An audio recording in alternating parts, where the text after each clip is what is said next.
Welcome back inside Skydome in Toronto, Ontario, Canada, where the fans are in a mood to celebrate. The parade is already being planned for tomorrow as the Blue Jays and their fans are eager to keep the trophy north of the border. The only reason we have returned to Canada is that the Phillies refused to fold. That group there came back strong in Game 5. Surely you've heard the old saying about playing them one game at a time. Well, tonight, folks, this is that one game. So pull up a chair and join us. Get out your peanuts and Cracker Jack. No rain tonight. This is Canada Drive. Hi again, everybody. I'm Pat O'Brien, and welcome to CBS Sports' continuing coverage of the 1993 World Series. We've got a couple of storylines to get you up to date on tonight. First, now that they are back home, the Toronto Blue Jays can take full advantage of the designated hitter rule to use their awesome lineup to the fullest. Paul Molitor will DH as the Jays look to clinch for the first time in Canada. For Philadelphia, Mickey Morandini will play second as Mariano Duncan, who's been hurting, will DH. In fact, the Phillies, you might call them baseball's walking wounded.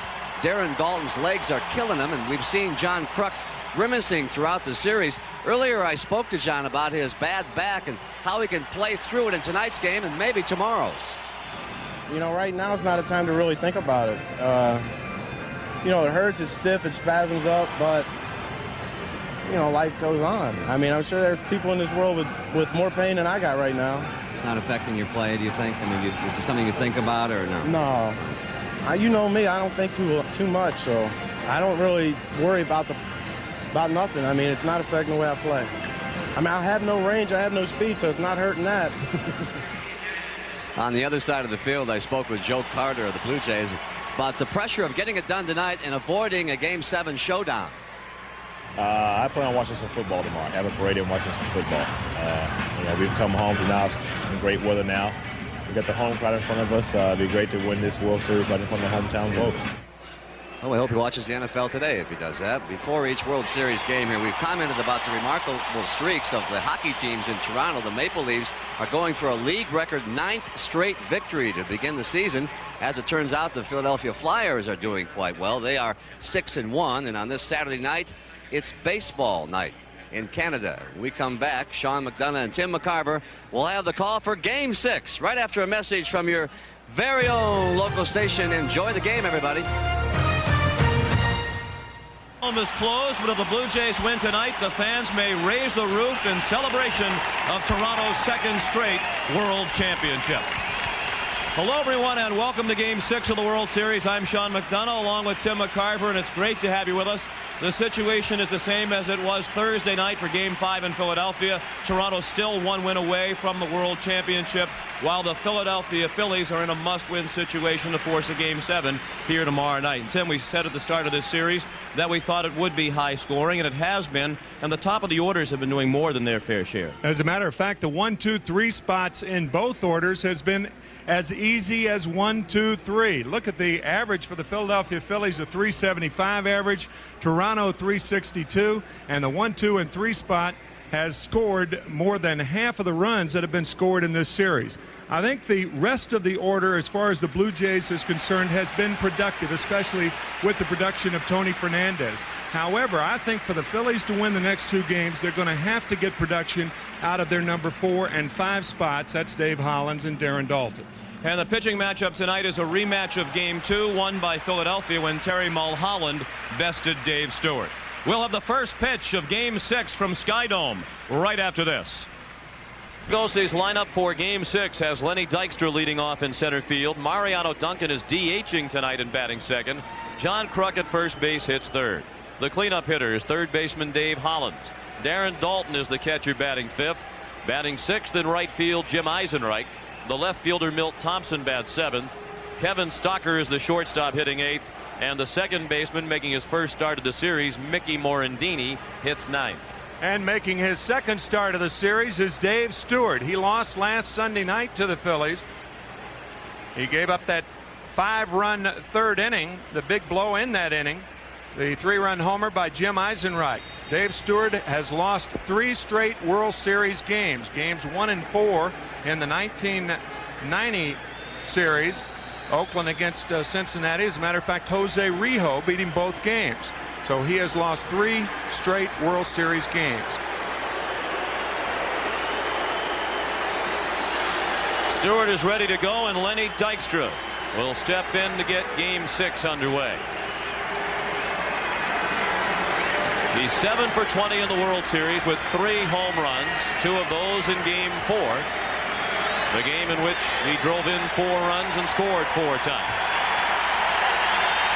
If the Blue Jays win tonight, they will have defended their World Championship. First pitch by Stewart, a called strike. And in contrast to the first 2 games, the crowd here at Sky Dome seems to be into it from the first pitch. Of course, last year, Toronto won the World Series title on the road, winning Game 6 in Atlanta. Strike 2, says the home plate umpire Dana DeMuth.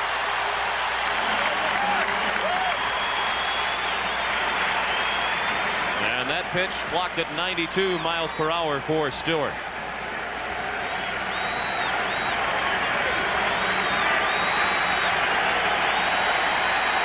The 0-2 pitch. Breaking ball, and he struck him out. Dykstra gone on 3 pitches. And let's check in with Jim Gray. All right, thank you, Sean. I spoke with Dave Stewart, and he was not unhappy with his pitching performance in Game 2. He was only unhappy with the 3rd inning in which he gave up 5 runs. Now, I spoke to Stewart, and he's still going to try the same approach, throw a lot of first strike pitches. But then if he can get ahead in the count, I think you're going to see him try and find his spot and be a lot more picky. And I think you'll see Dave Stewart throwing quite a few more breaking balls as the game goes on. Sean? Thank you, Jim. Stewart's first pitch to Mariano Duncan is the first ball thrown by Stewart tonight. Duncan DHing for the first time ever. Mariano said he never did it in the minors, nor has he done it as a major leaguer. But Jim Fregosi wants his bat in the lineup because he has been productive offensively while playing second base in this series. To reinforce what Jim Gray was talking about, Jim Fregosi talks about how hitters must be patient with balls in the strike zone, swing at strikes. When pitchers get ahead, they've got to be patient with balls out of the strike zone and try to expand the strike zone, and that's what Stewart appears to be doing with the Phillies. Get ahead, and now you'll probably see him go away with the breaking ball out of the strike zone to Duncan.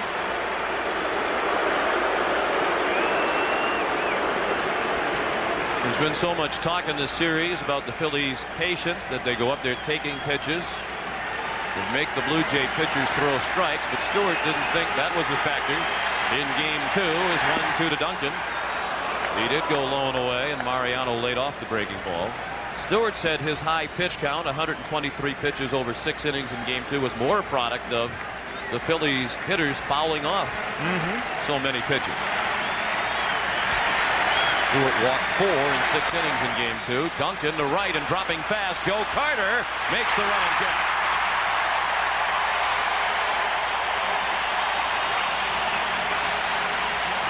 The defense for the Blue Jays, Ricky Henderson in left field, Devon White in center. You saw Joe Carter make that nice running catch in right. Ed Sprague at third base.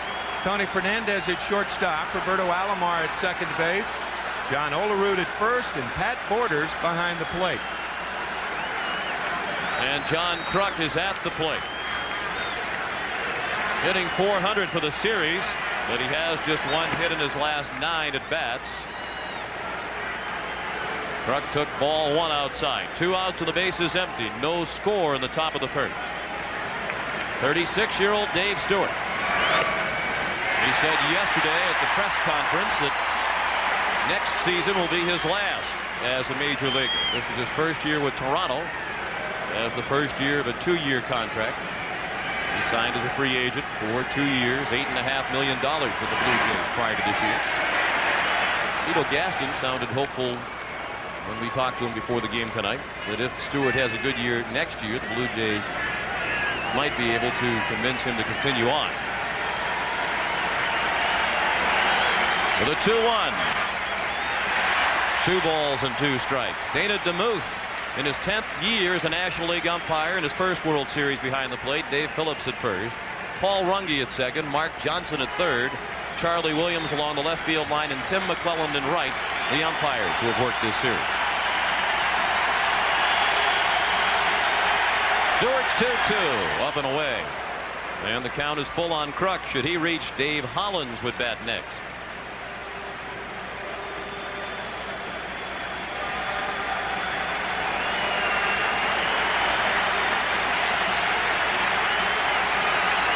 The payoff pitch. Ball 4. Stewart missed up and away. And Kruk, with his bad back, is aboard at first with 2 outs.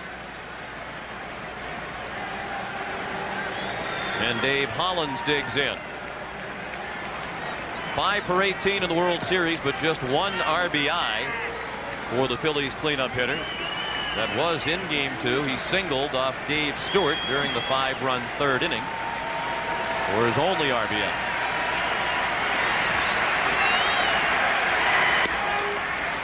Ball 1 outside.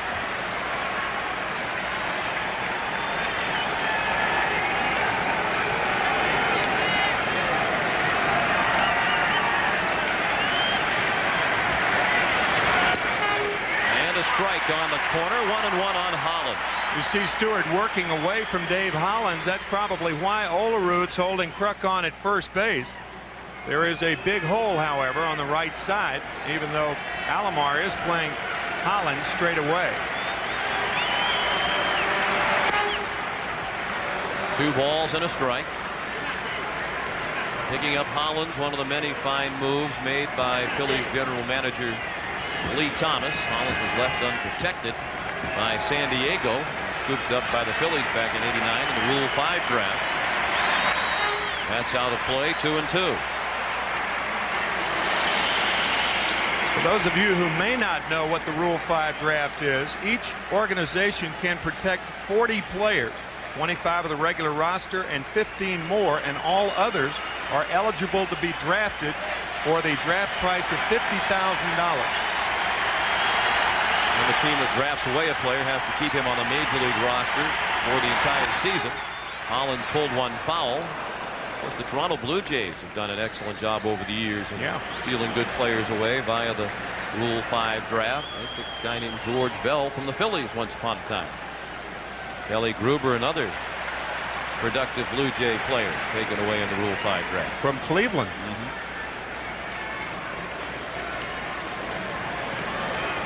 No score, 2 outs. Kruk at first. In the top of the first. Count of 2-2 on Hollins. I guess the most famous Rule 5 draftee, Roberto Clemente, drafted from the Dodgers by the Pittsburgh Pirates back in the early 50s. In the air in shallow right. Carter charging hard. Alomar way out, and Carter makes the catch. After a half inning at Skydome, the Phillies nothing and the Blue Jays coming up.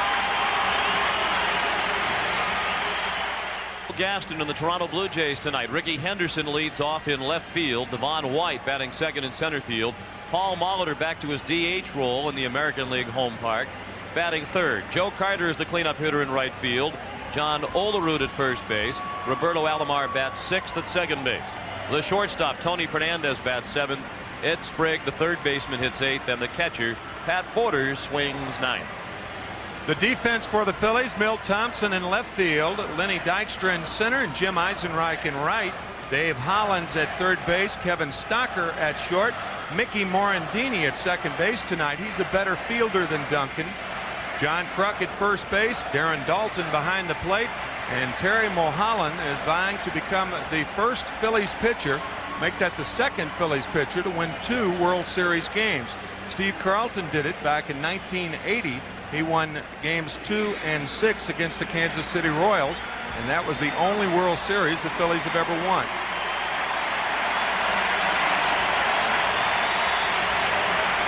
No scores. The Blue Jays bat for the first time tonight, and Ricky Henderson strides to the plate. He's hitting .278 with no homers and 2 runs batted in. He has only 1 stolen base through the first 5 games. Mulholland, a 30-year-old left-hander from Uniontown, Pennsylvania. with his first pitch of the night. Up and away to Henderson. Game 5 was the first game in which Rickey failed to reach base, leading off the first inning for Toronto.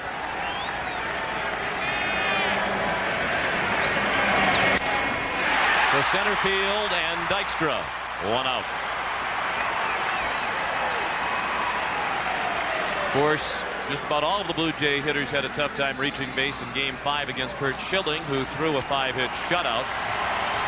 What a difference 24 hours made for Henderson, White, Carter, and Fernandez. They hit .500 combined in Game 4 and collectively went 0 for 13 in Game 5. Ron White was 0 for 3 in Game 5, dropping his average for the World Series to .350. He still looms as one of the leading candidates to be the MVP in the World Series. Breaking ball low to White for ball 1.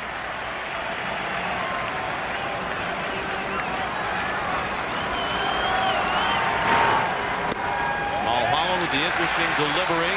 Does a very good job of hiding the ball. Joe Carter says he hides the ball as well as any pitcher the Blue Jays have faced this year.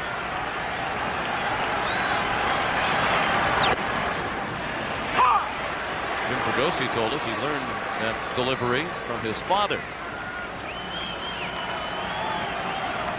Ball coming out of the glove. He is very, very difficult to pick up.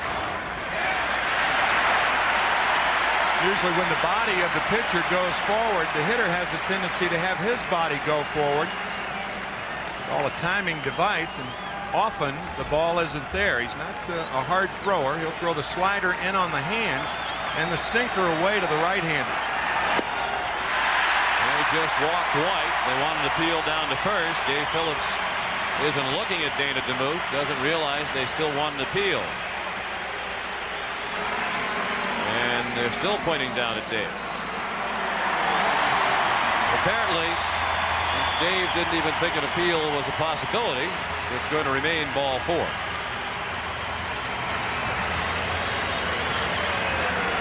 And here's Paul Molitor, another leading contender for MVP honors with his .421 average.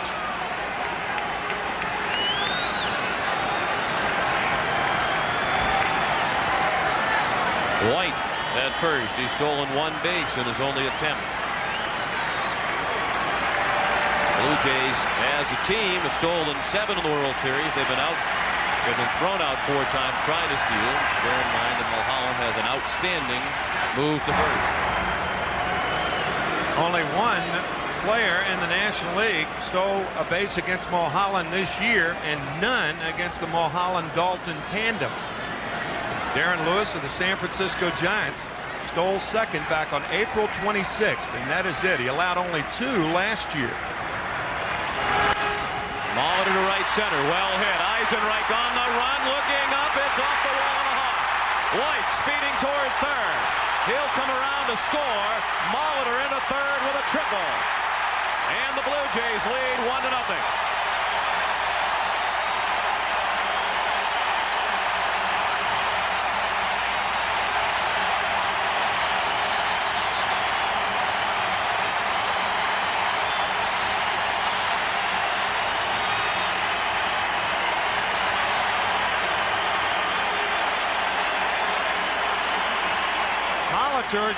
Showing tremendous power the other way.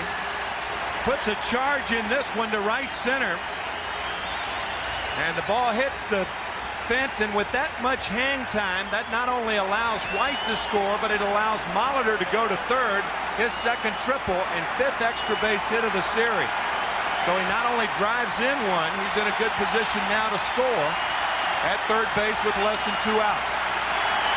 Carter, high fly ball to left. Thompson drifting back. Thompson at the wall, makes the catch. Molitor can trot in from third, and the Blue Jays lead 2-0.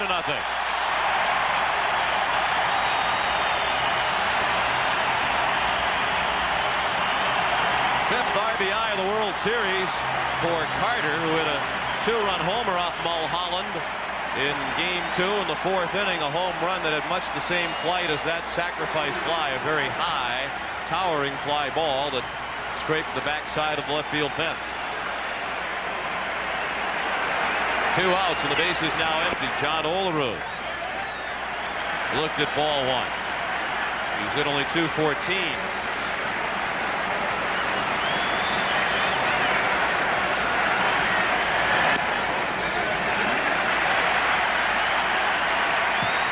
Molitor with that run scored has broken a record. He scored 15 runs now in this postseason. And that is a major league record for runs in a postseason. Olerud to the gap in left center, all the way to the wall. Thompson tracks it down. Olerud stops at second with a 2-out double.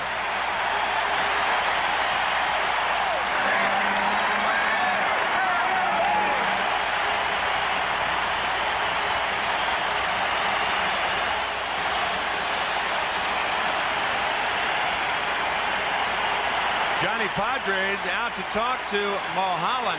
That pitch to Olerud was up. Molitor hit a pretty good pitch, however, and Joe Carter just missed his.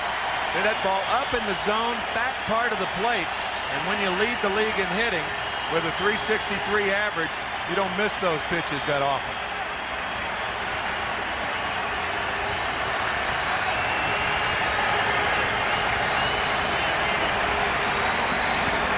Dave Stewart has a 2-0 lead with which to work. And the Blue Jays are trying to provide him with more before he takes the mound. In the top of the second, Roberto Alomar, 9 for 21, with 5 runs driven in.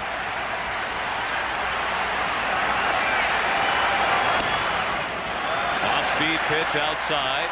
1-0 on Alomar, the switch-hitting second baseman.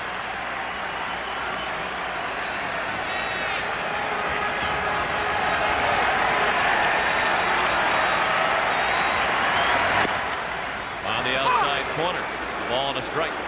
That's the pitch that Johnny Padres taught to Mulholland this spring. The sinker away. Padres thought that Mulholland was coming in too much against right-handed hitters, and that pitch has helped Terry out a great deal. The bat goes flying again. Alomar fooled by the off-speed pitch, this time with the swing and the miss. It's interesting to note that if you're a pitcher like Tommy Glavine, you can work away to right-handed hitters. But very few pitchers, and I mean very few, can continue to pour the ball inside to any hitter. You make a mistake inside, it's a long ball. You make a mistake away, it's a single. 1 ball and 2 strikes. 2 outs. Olerud at second. 2 runs in the Toronto first. Up the middle, base hit past the diving Stocker. Olerud comes around to score, and the Blue Jays lead is 3-0.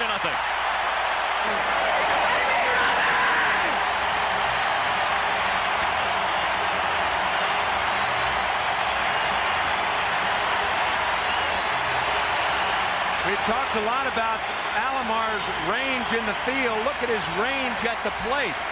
Rear end out, and he pokes one into center field. That is a nasty pitch by Mulholland, and Alomar hits a rope up the middle, and the Blue Jays have scored 3 quick runs here in the first inning. On 3 hits, they've almost hit for the cycle as a team. And a triple, a double, and a single. Fernandez, the hitter, with 9 runs driven into the series.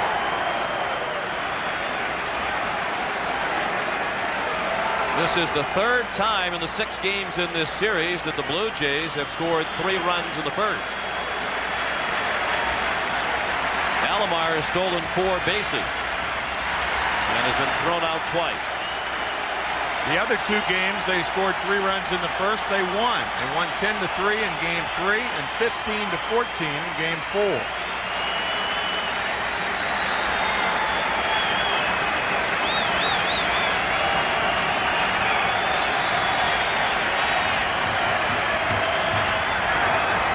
Interesting to learn that Pat Gillick, the Toronto general manager, sitting in the stands watching Game 4, told the people he was sitting with in the 2nd inning of that game, so we're going to win this one 15-14. Kind of eerie.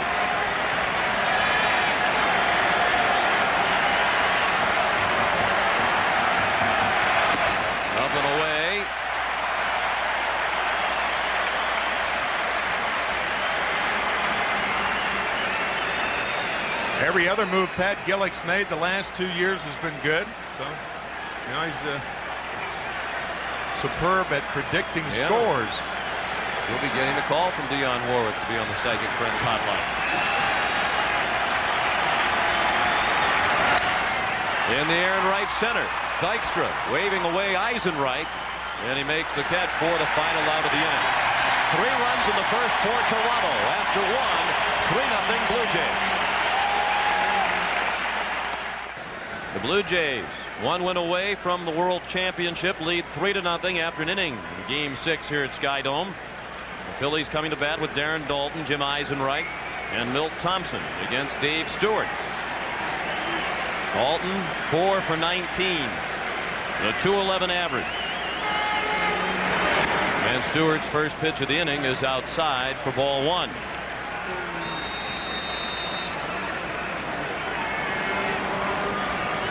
Daulton went 0 for 3 against Stewart in Game 2.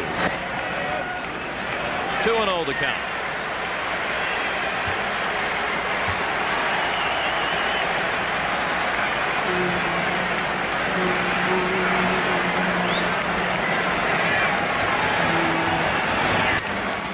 That's well hit to left. Ricky Henderson sprinting back on the warning track. He makes the running catch.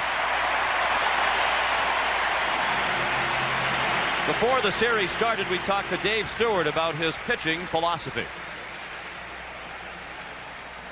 Well, I pretty much follow my instincts. If the Phillies show me something that I should do something different, then I'm going to do something different. I'm not a guy that goes out in a game with exactly one game plan. I plan to do whatever it takes to be successful. If they call for me to throw a lot of fork balls, then I'll throw a lot of fork balls. If they call for me to go to my breaking ball a little bit more, then I'll go to my breaking ball. But the one thing that's pretty consistent is I always throw a lot of fastballs. I don't throw the ball as hard as I used to, but I'm real confident that I can throw the ball where I want to, move it in and out. That's what he's done. He has adjusted. The Phillies showed that they would take it the first time he faced them, so he's gone more to his fastball tonight. Eisenreich on a 2-0 pitch, lines to left.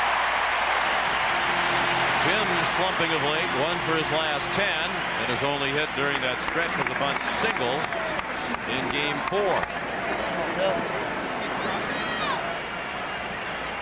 And Stewart doesn't throw as hard as he used to, but we have had him tonight on the gun with pitches as fast as 92 miles per hour.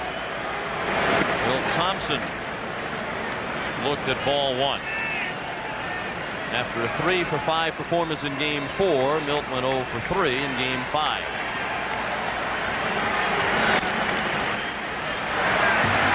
Sprague at third, throws him out. And the Phillies go in order in the second. After an inning and a half in Toronto, the Blue Jays 3 and the Phillies nothing. With Tim McCarver, Pat O'Brien, and Jim Gray at Sky Dome in Toronto. The Blue Jays lead 3-0 after an inning and a half. Ed Sprague with the first pitch of the home half of the second into the glove of Lenny Dykstra. 1 pitch and 1 out for Terry Mulholland. Gave up 3 runs on 3 hits and a walk in the first. He faced 7 men in the first inning as the Blue Jays posted 3. And the number 9 hitter, Pat Borders, stands in. He's 5 for 19. 2 of Borders' 5 hits came in Game 5. He had 2 of the 5 hits off Curt Schilling on Thursday night.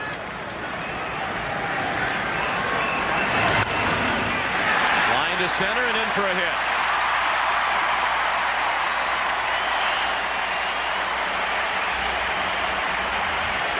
Borders, last year's MVP in the World Series.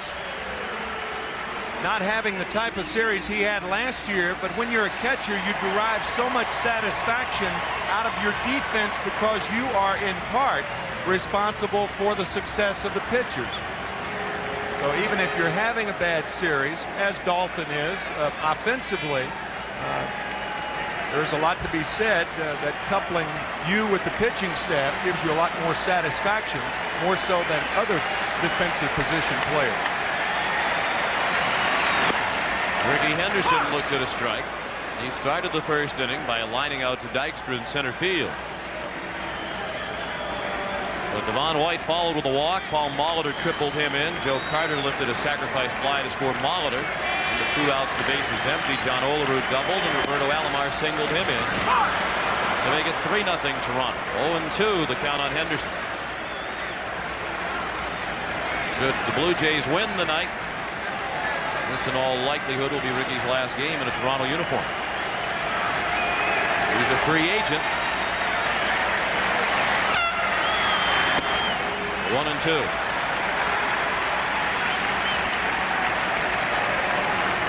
If there was ever a misnomer, it's that term free agent. Isn't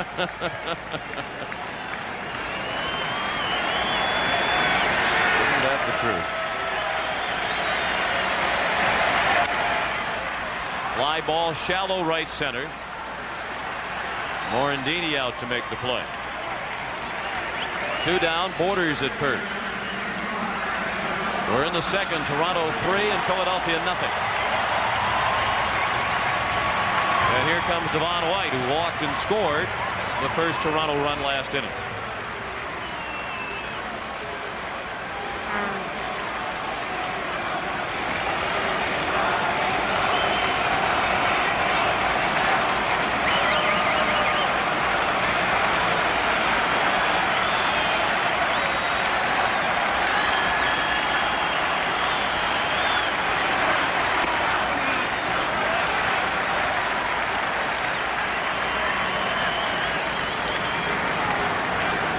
Gaston trying to become the first manager to win back-to-back World Series titles since Sparky Anderson did it with the Reds in '75 and '76.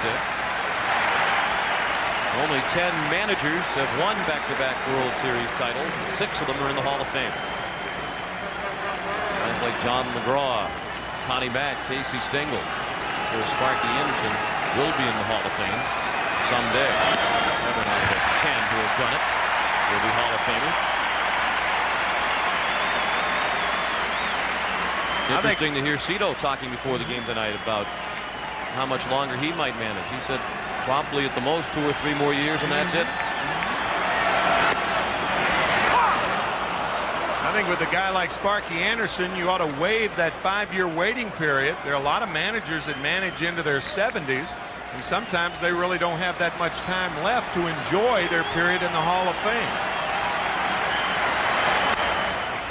In Sparky's case, I don't think anybody is in disagreement that he belongs in the Hall of Fame. Why not vote him in there now? For the players, maybe you can understand it, the 5-year waiting period, but not for managers. The 3-2 pitch with Borders running is strike 3. White goes down swinging. We've played 2 innings in Toronto, and the Blue Jays lead 3-0. And we're in the capable hands tonight of our producer Bob Dekas, our director Bob Fishman. Happy to have you with us at Sky Dome for Game 6 of the World Series. Blue Jays lead the series 3-2, and they lead tonight 3-0. As Kevin Stocker begins the third against Dave Stewart, who's not allowed a hit through the first 2 innings. Stocker, then Morandini, and the top of the order Dykstra coming up. Stocker picked up his first RBI of the series in Game 5 with the double that drove in Darren Dalton in the second. He said it was a relief to finally hit the ball hard. He has 1 hit in 4 of the first 5 games. The only game in which he failed to pick up a hit was Game 4.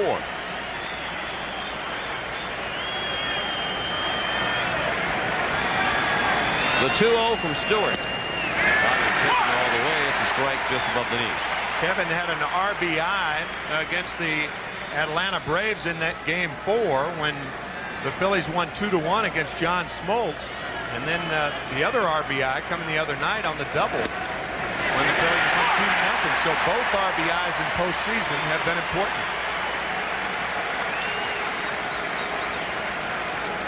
Stewart has fallen behind the last 4 hitters, but he has come back to retire 3 in a row and now come back on Stocker.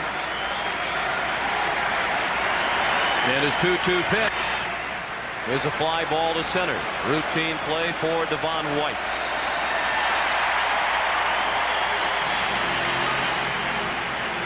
In game one, Roberto Alomar was spectacular in the field. White and Olerud homered as Toronto won 8-5. In game two, Philadelphia scored 5 runs in the third against Stewart, capped by Jim Eisenreich's 3-run homer. Game three, Paul Molitor the hero. 3 hits. He drove in 3 and scored 3. Toronto won 10-3. The highest scoring and longest game in World Series history was game 4. First pitch to Mickey Morandini, a ball. And Curt Schilling was the story in game 5. He threw a 5-hit shutout, the first complete game shutout in Phillies history in the postseason. Philadelphia kept the series alive with a 2-0 win. Morandini to White, 2 down. Jim Gray was talking about how Dave Stewart was going to come out tonight and pitch a more aggressive game, and he set the stage with Lenny Dykstra first time up. A fastball on the inside, fastball on the outside, and a forkball to finish the deal. So not only did he tell Jim that, but he has followed through. First 9 hitters in the order this evening. Blue Jays lead 3-0, and they have the man on the mound who's been the best big game pitcher in baseball for the last 5 or 6 years, Dave Stewart. The 1-0 to Dykstra. It was low, 2-0.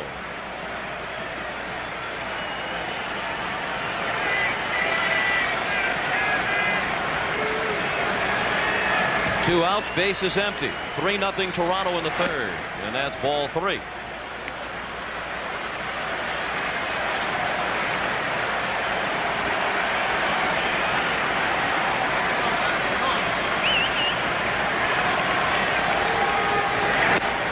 Ball 4. So Dykstra is aboard. He's the second Philadelphia base runner. The other was Kruk back in the first on a 2-out walk.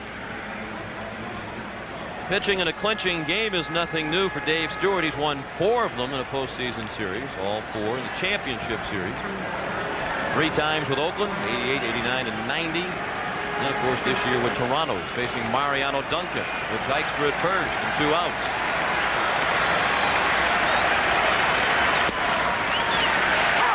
Strike on Duncan. It was 9 hits in the series that ties him with Larry Bowa for most hits by a Phillies player in a postseason series. And when we asked Jim Fregosi why he went with Duncan as the DH, Morandini at second instead of Incaviglia in the lineup with Jordan, he said, because I don't like Larry Bowa and I want Duncan to break his record. Jim said that in jest. He went on to point out what a great third base coach Larry Bowa is, in large part because he coaches the way he played, very aggressively and with a great deal of intensity. Guy who was cut twice from his high school baseball team, Larry Bowa, went on to play 2,222 games. Duncan slams one, but it's foul, looking shy of the pole and left. And Larry's name has popped up in connection to some of the managerial vacancies, most notably in Houston now, since the Cubs have filled their position.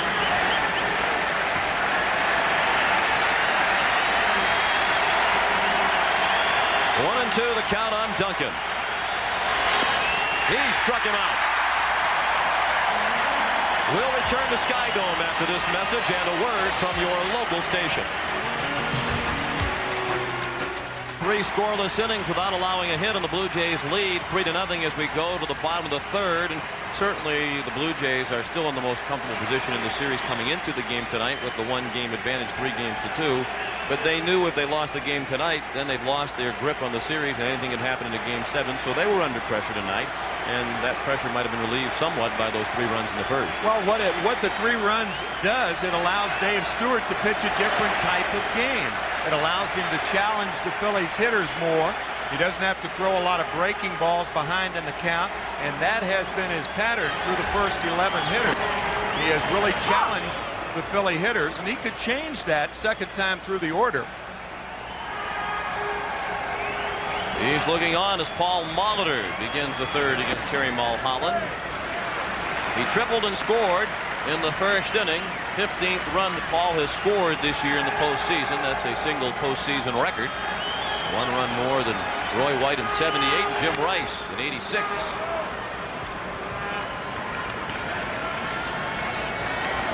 You get the feeling that the Blue Jays individually are going to be happy for themselves if they win the world title.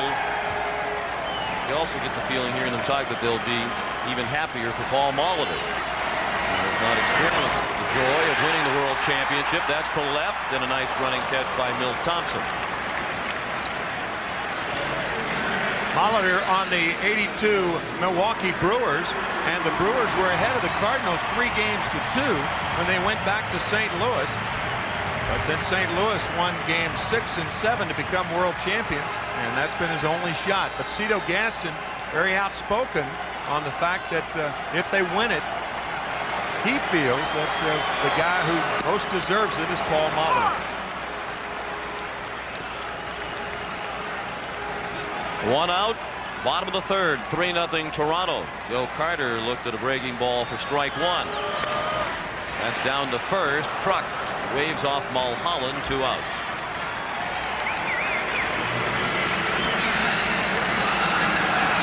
Carter had a sacrifice fly, driving in Molitor after his triple in the first.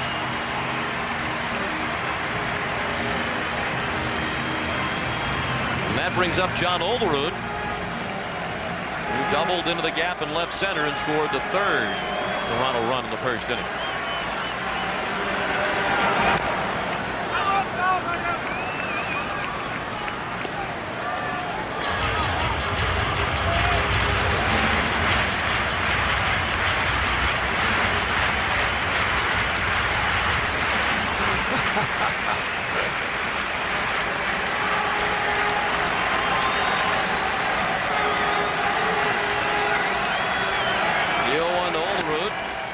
Sliced out of play to left, 0-2.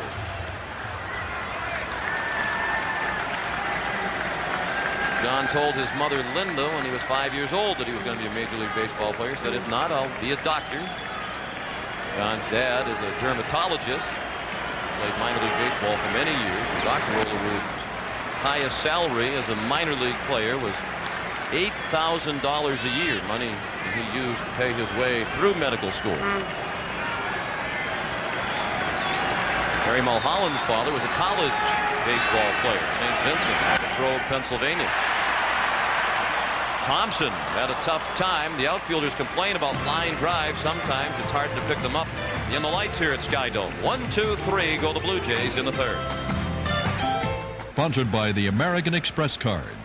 Toronto leads 3-0 after 3 innings. All 3 runs in the first. An RBI triple by Paul Molitor, a sacrifice fly by Joe Carter, an RBI single by Roberto Alomar. Dave Stewart has shut out the Phillies without allowing a hit through the first 3 innings. Paul Molitor is now 10 for 21. John Kruk with a foul ball for strike 1. You mentioned Milt Thompson losing that ball in the lights. The reason that a lot of outfielders assume that position is that they're praying that they catch the ball. And his prayer was answered. 1-1 on Kruk, who walked with 2 outs in the first. Phillies have had only 2 base runners by a couple of 2-out walks issued by Stewart. 2 balls and a strike. Dave Stewart is the first World Series starter to hold a team without a hit over the first 3 innings since Joe McGrain did it for St. Louis against Minnesota in Game 1 of the '87 World Series. And the Phillies are still hitless, 1 out into the 4th. Kruk's comebacker fielded by Stewart. Tomorrow on the NFL Today, join Greg and Terry for all of the latest NFL news. Plus, tonight's your last chance to cram for Terry's exam as Professor Bradshaw presents his National Football Quiz. So grab your pencil and paper and see if you can pass Football 101 tomorrow on the NFL Today at 12:30 Eastern. It's all you need to know.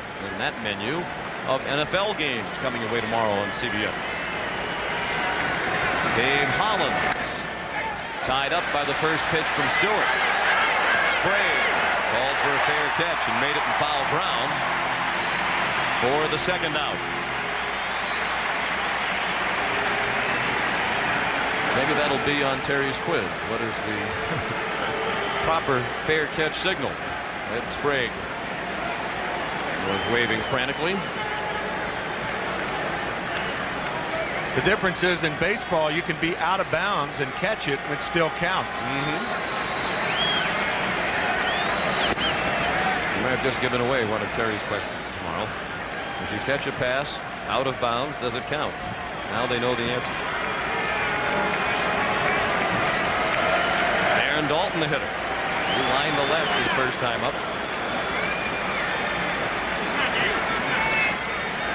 That's a very dramatic fair catch signal. But out of bounds, still an out. Pat Borders gave him the necessary room as well. You have to get a fair catch for space, and Pat did.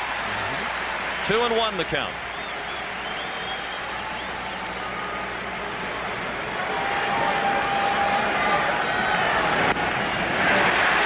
Chain 2 as Stewart painted the outside corner.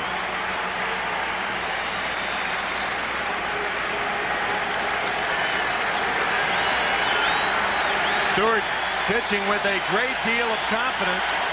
Could have been just off the plate, but close enough to call. And Dalton slices one foul. As we've said many times, when you're pitching as Stewart has tonight, if you're just off the plate, you get those calls. And we're all over the place, and then throw a pitch there that you tend not to get the called strike. 3 2/3 hitless innings thrown by Stewart. He's working with a 3-0 lead in the 4th. 2 outs and the bases empty. The 2-2 to Dalton. Line down the line. Foul. And not by much.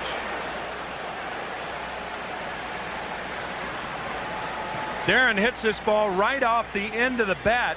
And look at the cue shot action. Fouled by about 4 or 5 inches.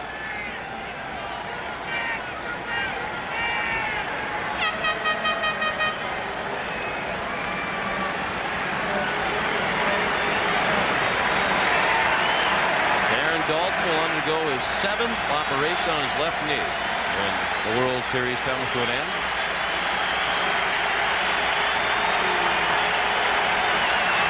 Ball 3. Well, speaking of football, Darren was an outstanding quarterback at high school in Ark City, Kansas. Led his team to the state football championship, as Coach Wayne Jackson says. Even though he's an excellent throwing catcher now, he was more of a running quarterback back then. Little looper, big trouble, and the first hit for Philadelphia. No chance for Sprague or Henderson. Dalton trying for 2, and he is safe at second. Hustling double by Darren Dalton, who took a bit of a chance with his team down by 3. But a good gamble because it's 2 outs, and you also have a left-handed throwing left fielder who has more to do once he gets to the ball. Henderson does a great job getting to it, but watch all he has to do once he makes the catch. He has to turn, and that turn allows Dalton to get to second base. Even if he's thrown out on a play like this, it's a good chance.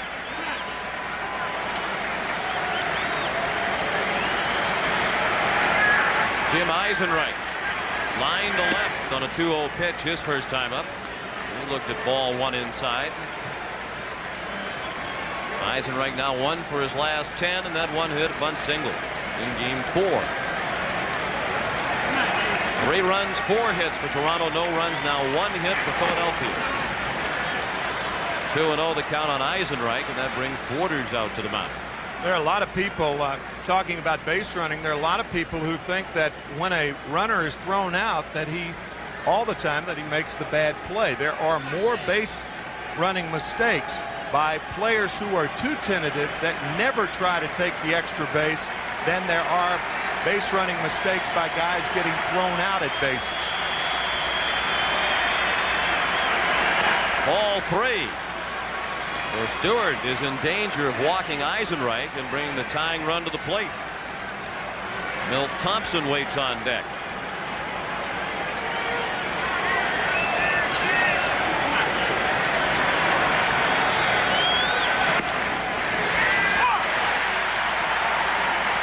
Three balls and a strike.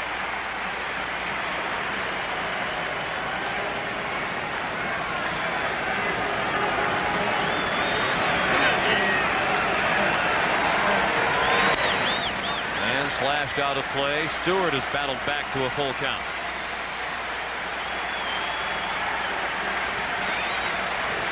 Dalton at second with 2 outs and a full count on Eisenreich. 3-0 Toronto in the fourth in Game 6 of the World Series. The payoff pitch. Little looper and a base hit. Dalton being waved around. Devon White with the throw to the plate. It's cut off. And the Phillies are on the board. It's 3-1.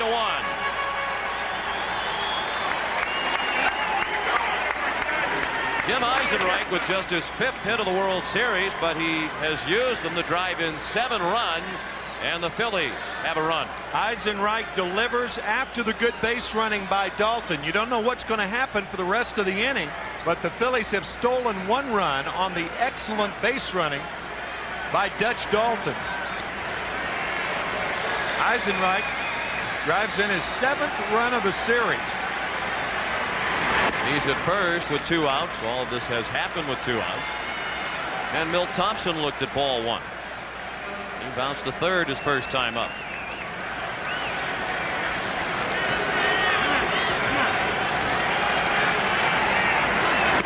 Ball 2. Stewart upset with himself. He's been working behind the hitters here in the 4th inning.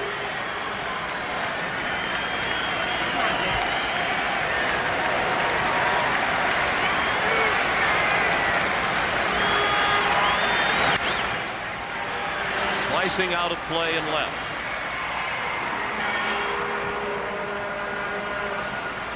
This is just the 5th trip to the World Series for Philadelphia. They're trying to win it for the 2nd time. Their only World Championship in 1980.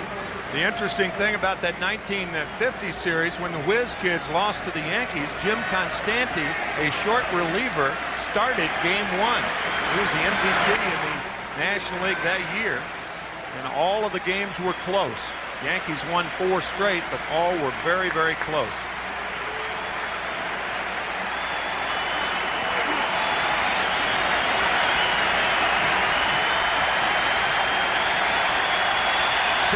Pitch outside, and with a full count and 2 outs, Eisenreich will be running with the payoff pitch to Thompson.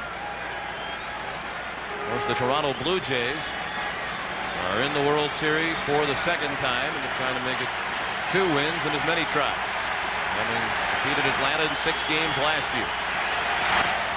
Chopped down the line, foul. Of course, 6 games has been the lucky number the last couple of years for Toronto. Last year they beat Oakland in the ALCS in 6 games and won the World Series from Atlanta in 6. And this year they beat Chicago in the ALCS in 6 games, and they're trying to win the World Series in Game 6 tonight. Eisenreich runs. Thompson bounced it to second. Alomar throws him out. 1 run for Philadelphia in the 4th after 3.5. 3-1 Toronto. The outfield here at Sky Dome lined up all night last night to get the standing room spaces at the Hard Rock. Those tickets down below are sold in advance. They count as attendance in the ballpark. Terry Mulholland back within 2 runs now as his mates posted 1 in the top of the 4th. They're having a great time at the Hard Rock. Watching Roberto Alomar lead off with a fly ball to deep left. Thompson on the run, over his head and off the top of the wall. Nearly a home run. Alomar settles for a double.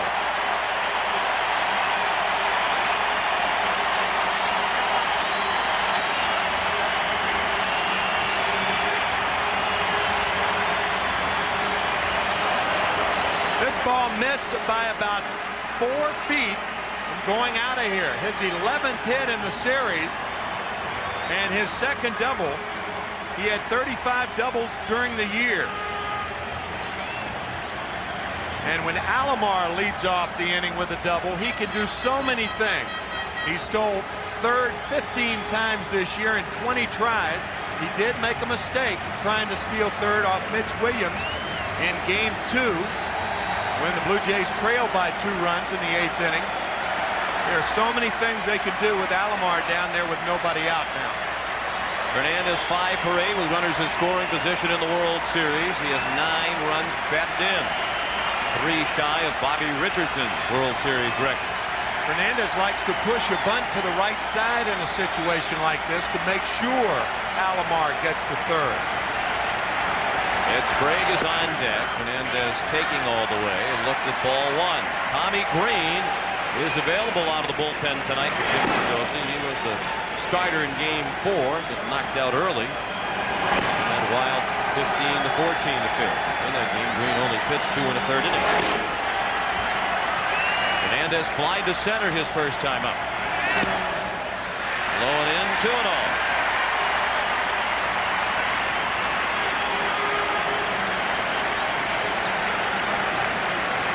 Alomar 2 for 2 tonight. He singled in a run in the first inning. Mulholland has surrendered 5 hits.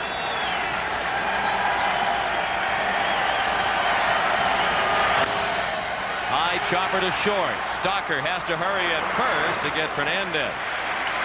Alomar third now with 1 out.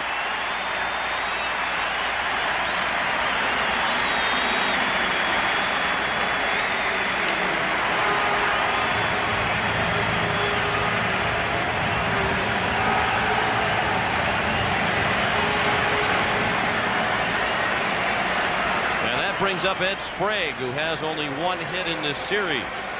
He's 0 for 1 tonight out on a fly ball to center in the second. 1 for 14 in the World Series with 1 RBI. The infield is in, and the first pitch is a strike.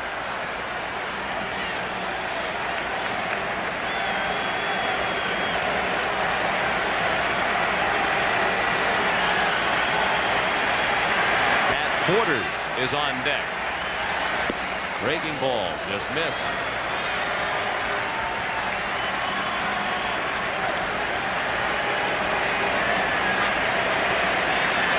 Toronto has a 3-1 lead, and they're threatening to score again in the 4th inning.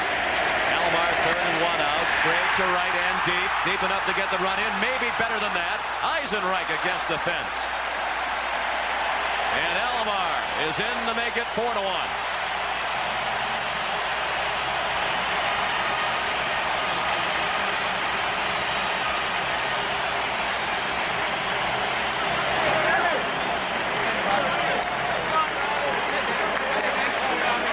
Be a little bit deflating to a team, Tim. They score a run to scratch within 2, and just as quickly as they do, the Blue Jays answer with a run of their own in the bottom of the inning. And think of the way they answered. A leadoff double by Alomar. He goes to third on a ground ball and a sacrifice fly by Sprague. Good situational hitting by the Blue Jays. The sacrifice fly has been a good friend of the Blue Jays in this World Series. They've had 7 of them. That's a World Series record. A lot of records set between these 2 teams. Pat Borders even in the count at 1-1. He singled his first time up.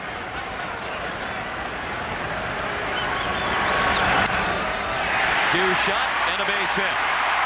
Borders starting to pick it up. He was 2 for 3 in game 5, and he's 2 for 2 tonight. Looked like a backdoor breaking ball to Borders. He didn't hit it well, but he dumps it in front of Lenny Dykstra in center. See Dalton shift outside while Holland tried the breaking ball, and Borders with his 2nd hit of the night. Hit number 6 for Toronto. Borders at first with 2 outs for Ricky Henderson. He was 0 for 2 tonight. Ball 1 inside. Henderson lined to center in the first, popped to second in the second. He's now 5 for 20 in the World Series.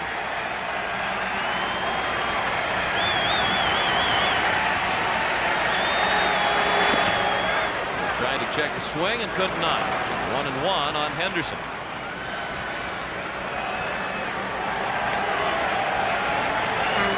No argument from Ricky. He knew he went around.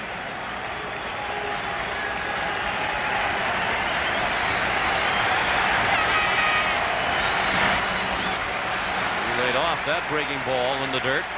2 balls and 1 strike.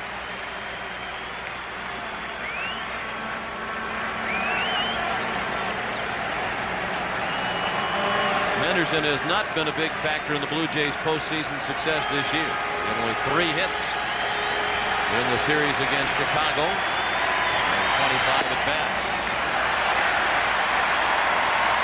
He's ahead here, 3-1.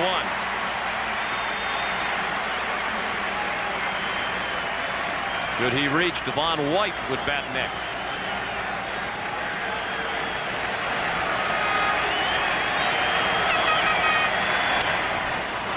Check swing, Tapper back to the mound on what looked to be ball 4, and that ends the inning. 1 run for the Blue Jays in the 4th. After 4, Toronto 4 and Philadelphia 1. 37. Outfield deep, round toward left, the infield overshifted. Here's the pitch. Swung on, belted. It's a long one. Deep in left center. Back towards John Friedel. Back. He makes a one-handed catch against the bullpen. Oh, Doctor. Oh, Doctor, indeed. That was Game 6 of the 47 World Series. The Dodgers leading in that game 8-5. Joe DiMaggio came to the plate. 2 on and 2 outs in the 6th. Al Gianfrido made that spectacular catch. The Dodgers wound up winning the game 8-6, but lost the series in Game 7. The Yankees took it 4-3. Dave Stewart pitching now with a 3-run lead again. It's 4-1. Each team scored once in the 4th. First pitch of the 5th, a strike on Kevin Stocker, who ran up as if to bunt. Stocker flied to center his first time up. Mickey Morandini is on deck, and then Lenny Dykstra.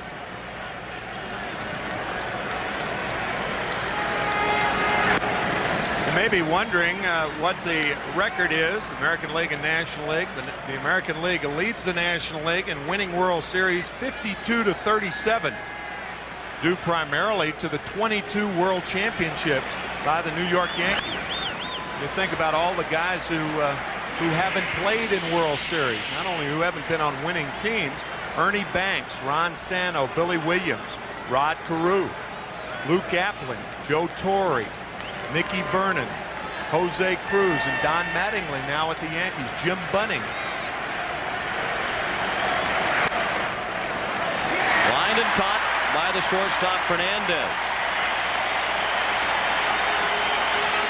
who is playing in the World Series for the first time this year. Fernandez catches it right above the rug.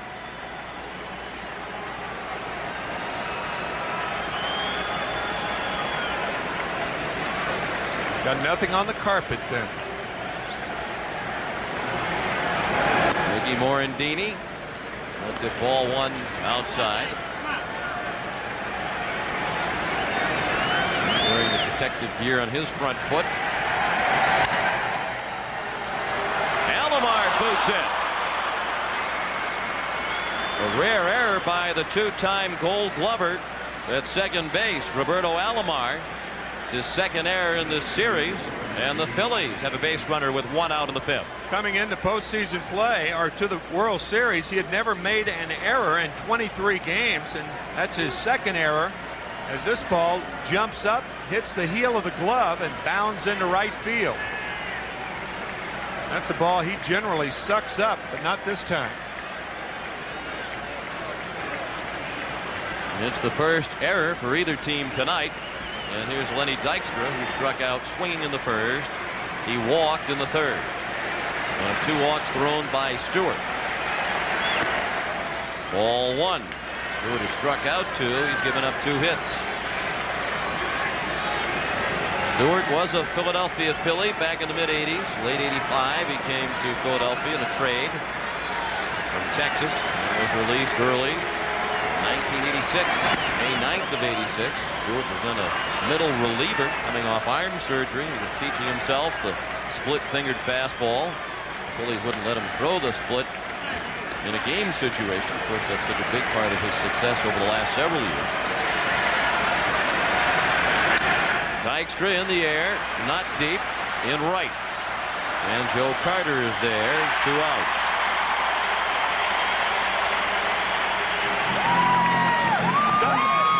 You don't have to set up. You just stay in a zone, and that's what Dave Stewart has been trying to do with Mariano Duncan. Breaking balls away. They're designed to be away. This one hammered foul. This is his last at bat, and he got him with the splitter. Some guys you do not need to come inside to set up and challenge, because that pitch may be the one he hammers out. But look for Stewart to continue to stay away from Duncan.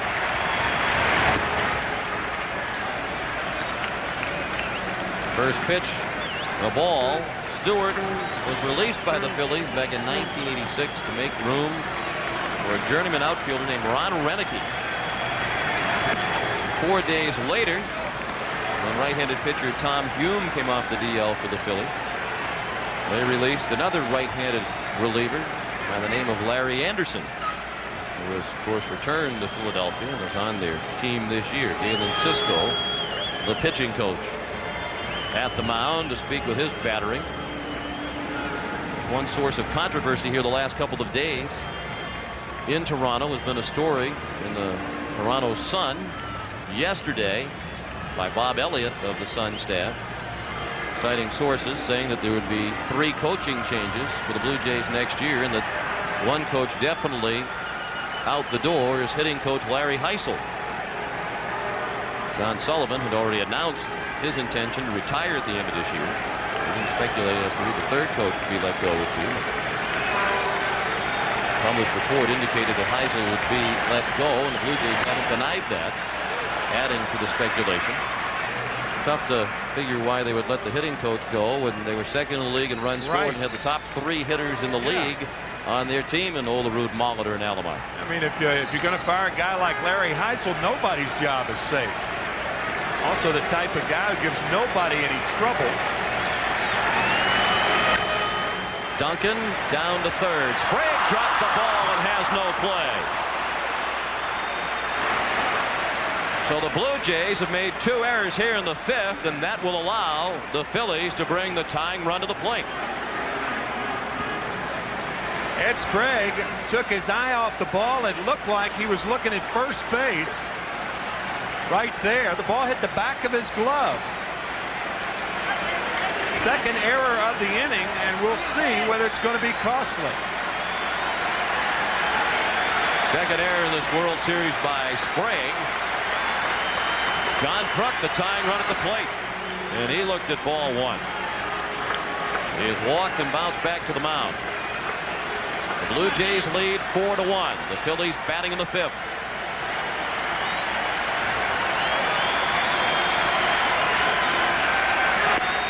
Drive over the outer third. Consensus coming in was that Toronto had a decided advantage in this series defensively, but the Blue Jays have now made 7 errors in the World Series, and Philadelphia has committed only 2. In the dirt, blocked by Borders. 2 balls, a strike on Kruk. Pat Borders started his career as an infielder. He says when he initially made the switch to behind the plate that he tried to catch too many of those balls instead of blocking them. Took a year or 2 for him to become adept at catching or blocking those balls rather than trying to use the glove.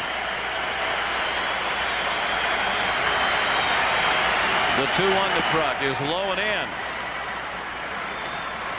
3-1. This pitch has yellow light written all over it. John Kruk's tendency is to hit the ball the other way. We'll see if Stewart goes away from it. Strike, borderline pitch. Kruk had started toward first base. Looked like a strike. Looked like it had the corner. Kruk had started toward first, but it looked like a strike to me.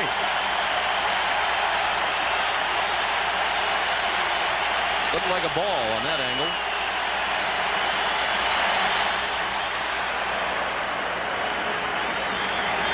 Full count now. Again, you know, you're going to get those close pitches when you're around the plate like Stewart has been. If you're wild, you won't.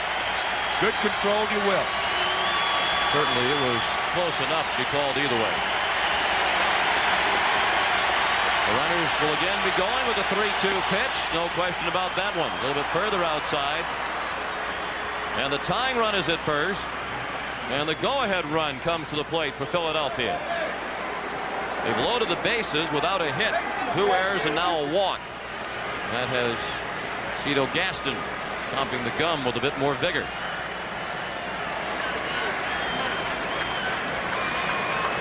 Dave Hollins 0 for 2 in this ball game. The Phillies have reached Game 6 of the World Series with very little in the postseason from their cleanup hitter. And that continues as Hollins is out on a bounding ball to first. The Phillies leave the bases loaded. They've stranded 6 halfway through the ball game. 4-1 Toronto. Halfway through Game 6 of the World Series, the Toronto Blue Jays lead 4-1. And they have Devon White, Paul Molitor, and Joe Carter coming up against Terry Mulholland. White walked and scored in the first. He struck out swinging in the second. Mulholland missed high with ball 1. So much attention in this postseason given to chewing and spitting and use of tobacco products by the Phillies, and it was Terry Mulholland who, back in spring training, gave up smokeless tobacco after 17 years. I actually spoke about the dangers of it for a congressional committee. We talked about how difficult it is to give up. You've been doing it since you're a young man. It must be tough too to sit in the clubhouse and see all that chewing and spitting going on around him. Yep, all the temptation to resume it. It can be addicting. In the case of Mulholland, he says it was. White to right. Eisenreich is there, 1 out.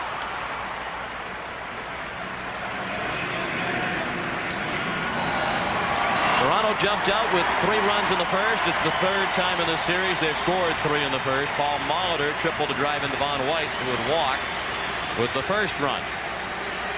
The Philadelphia run came on a single by Jim Eisenreich, scoring Darren Daulton, who had doubled. And then Toronto made it 4-1. A sacrifice fly by Ed Sprague brought in Roberto Alomar from third. Alomar had doubled and moved up on a ground out by Fernandez. Molitor looked at a strike. Danny Jackson on the right. He would be the starting pitcher for Philadelphia. There is a Game 7. Kurt Schilling made Game 6 necessary with his shutout over Toronto in Game 5. Might be available in relief tomorrow night, were there to be a Game 7. Josie said he wouldn't know till tomorrow. Molitor reducing the likelihood of a Game 7 somewhat with a tremendous blast into the second deck and left.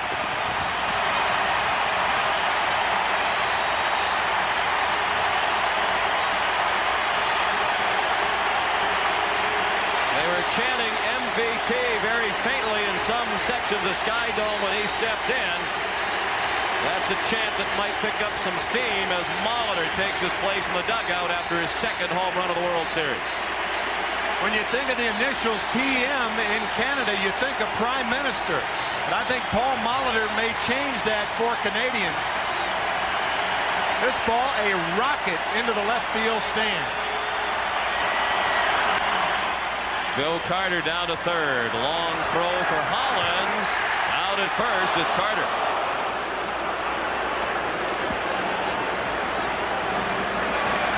Molitor's 7th, make that 6th extra base hit. His 2nd home run after his 2nd triple.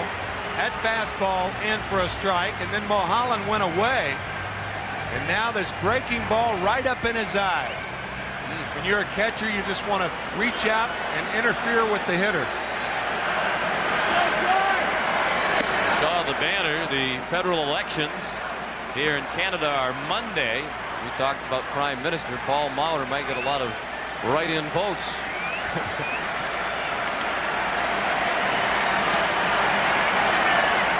John Olerud. Molitor now 11 for 22 in the World Series with, as Tim mentioned, 6 extra base hits, 2 doubles, 2 triples, and 2 homers. He's driven in 8 and scored 9.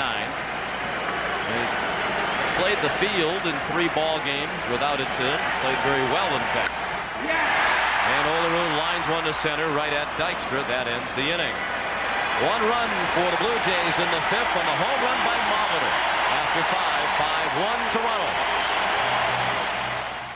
one win away from capturing the World Series, lead 5-1 as the Phillies bat in the 6th inning against Dave Stewart. Philadelphia has managed only 2 hits to this point. The first came by Darren Dalton, a looping double down the left field line in the 4th, and he scored on the other hit, a single by Jim Eisenreich. That's all of the damage done to Stewart through 5 innings. He survives the shaky defense behind him the last inning. Huge out to get Dave Hollins to end the inning with the ground out. Bases loaded.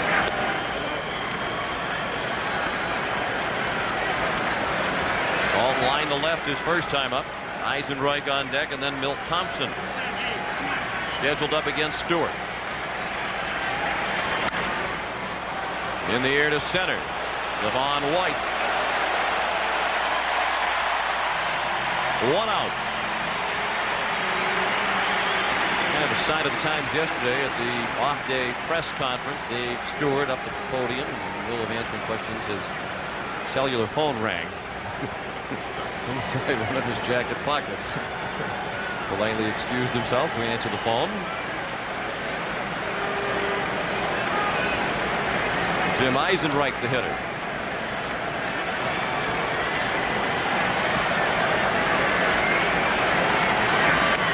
Regardless of the outcome of the World Series, Jim Eisenreich has been a great role model for those folks around North America who are battling Tourette syndrome. Jim takes medication to control Tourette syndrome. Said most guys get up for the game, I go down for the game.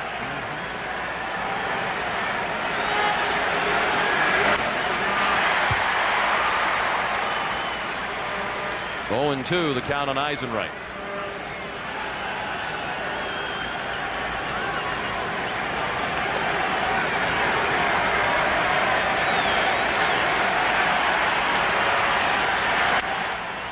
Up the middle, backhanded by Alomar, and dug out by Olerud. 2 down in the Philadelphia 6th. Good play on both ends. Alomar going to his right, and the throw a little low, and scooped by Olerud.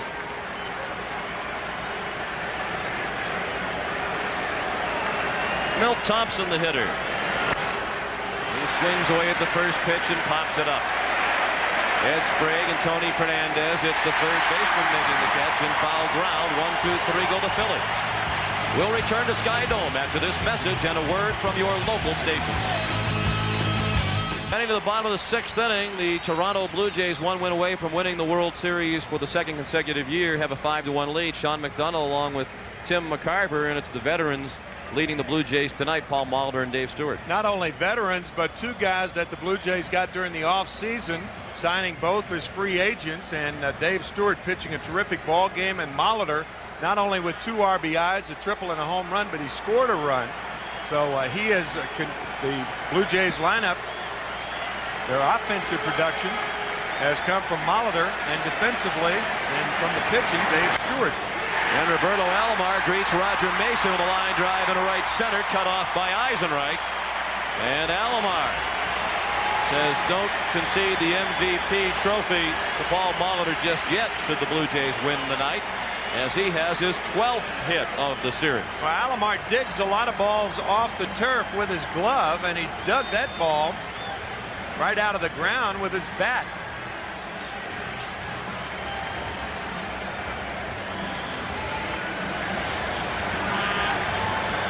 Roger Mason, the 35-year-old right-hander from Bel Air, Michigan, greeted rudely. His first pitch lined into right center for a hit for Alomar, who's 3 for 3 tonight, 2 singles and a double. Terry Mulholland worked 5 innings. He allowed 5 runs on 7 hits. Walked 1 and struck out 1. Tony Fernandez went 0 for 2 against him.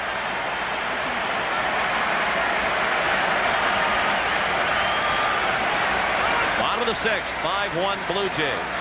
They're out hitting the Phillies now 8-2.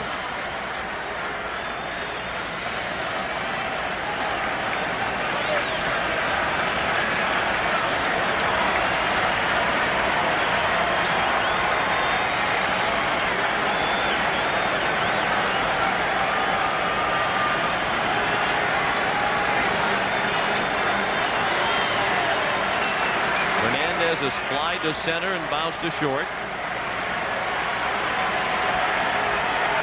Alomar bluffed towards second as Fernandez looked at a strike. Well, it's just a matter of when Alomar is going to run. Cito Gaston telling us before the game that the green light is always on for guys like Alomar, White, Molitor, and he rarely gives the stop sign. He considers all three very intelligent base runners. It's their option whether to run or not. He said Alomar is probably the Blue Jays' best base runner. Foul ball, 0-2 on Fernandez.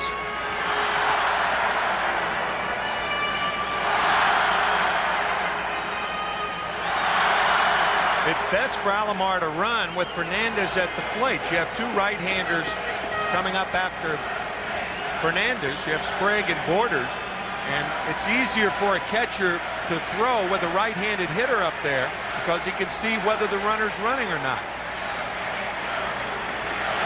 He is not running, and it's a ball outside. Matter of fact, catchers look over at the bench and will tell somebody on the bench, let me know, with a runner on at first base. You can see before Darren Dalton gives the sign, he peeks down to first to see how far Alomar is off.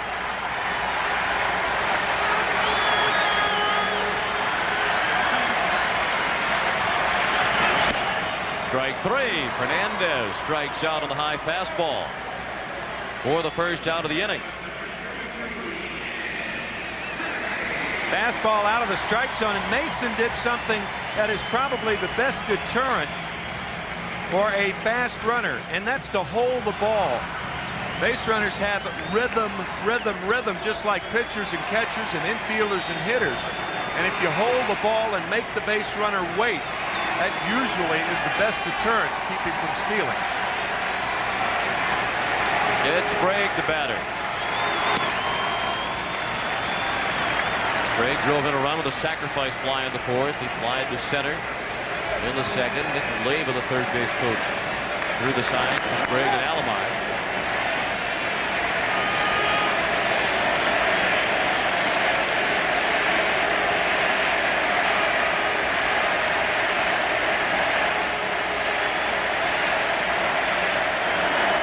Alomar back to first. Roberto now with 12 hits with his 3 for 3 tonight. Should this series end tonight, that would tie the record for most hits in a 6-game World Series. Record held by Billy Martin in 1953. Tied by Alomar tonight. Perhaps have another chance to bat tonight. Very high and left. Alomar back to the bag to tag as Thompson makes the catch, and Roberto will not try to move up. Alomar is also now hitting .376 for his career in the postseason, and that is the highest batting average ever among the 100 players who have had at least 100 postseason at bats. Paul Molitor second on that list, and Devon White fifth.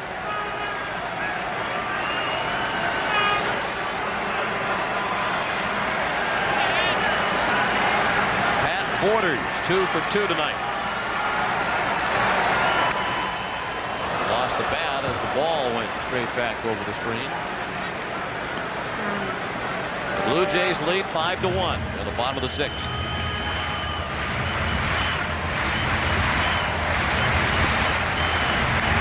A couple of singles to center field tonight for Borders off Mulholland.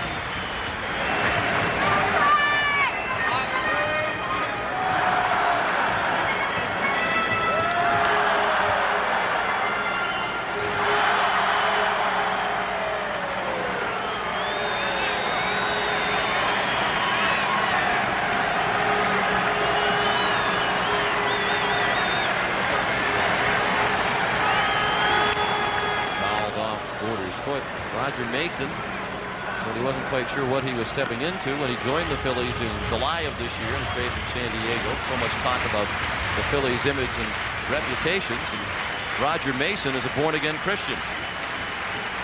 So from time to time in the clubhouse, somebody will say a word that isn't all that pleasant, and then they'll wheel around looking for Mason to immediately apologize.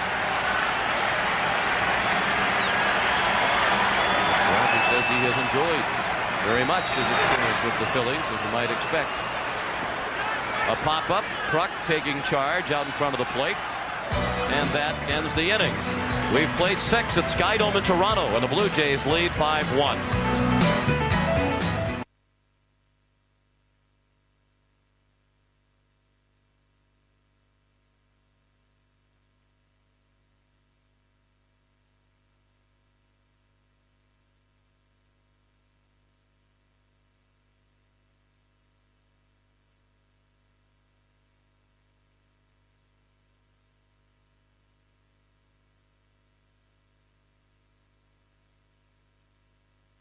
True. Bill Buckner couldn't handle Mookie Wilson's grounder. Ray Knight scored the winning run as the Mets came from behind to win Game 6 in the bottom of the 9th to win Game 7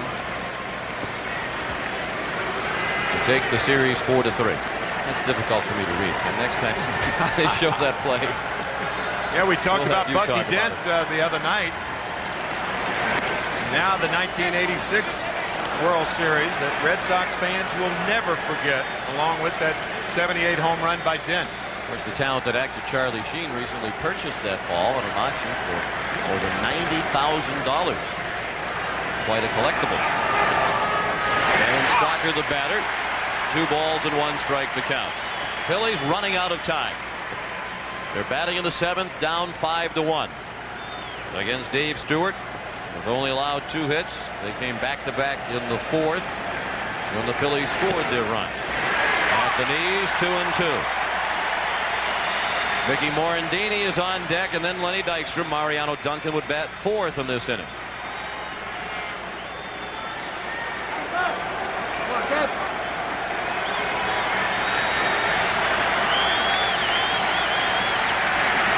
Breaking ball fouled out of play to the left.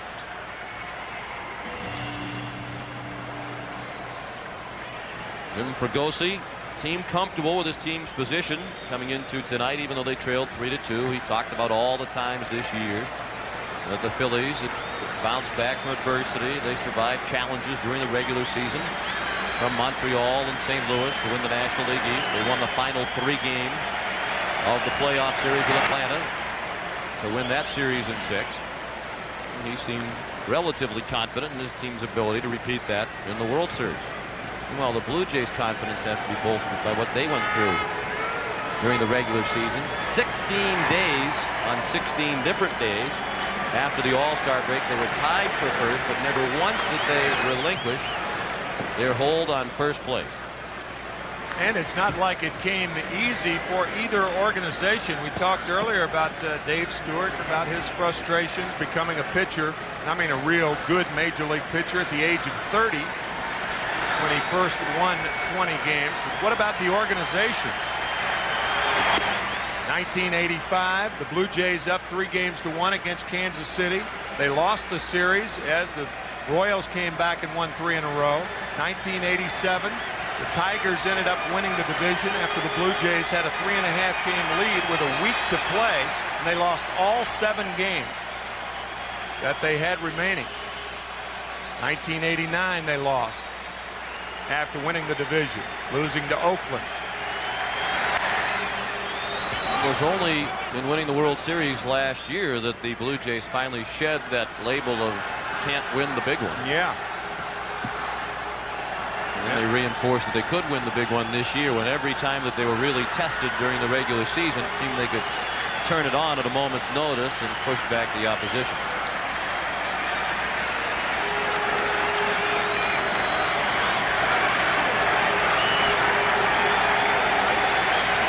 Stalker battling Stewart. Another 3-2 pitch is ball 4. That is the 4th walk thrown by Stewart.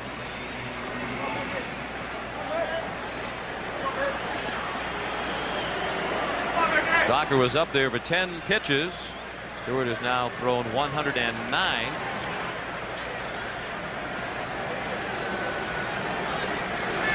And the batter is Mickey Morandini.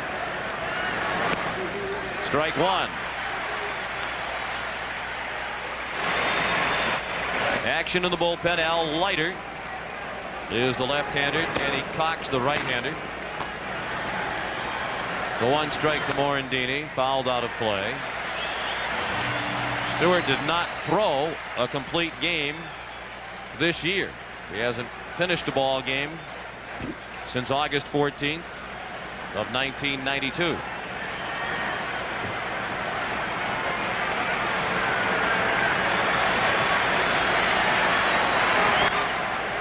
Tonight he has certainly enhanced his image as the game's best money pitcher.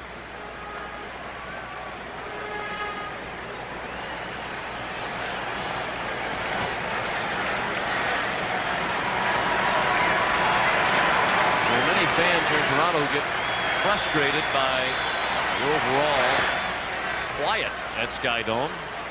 And that sight you just saw is not all that uncommon. Fans trying to implore others to make noise. This crowd seemed very much into it early on, but now you get the sense that they're sitting back in anticipation of the celebration that might be forthcoming 3 innings from now. That fellow wouldn't have to do that in Philadelphia. No.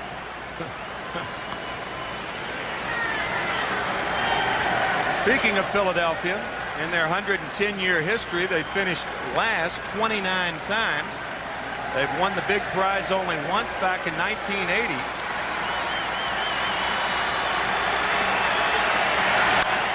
Line drive, base hit. Over the glove of Fernandez. Cut off by Henderson. Stalker continues to third, and here come the Phillies.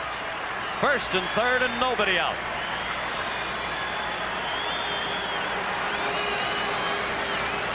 And it's uh-oh time for Blue Jays and their fans. The 8 and 9 batters, after a good at bat by Stalker, Morandini comes through. And the Phillies with runners on at first and third and nobody out here in the 7th inning.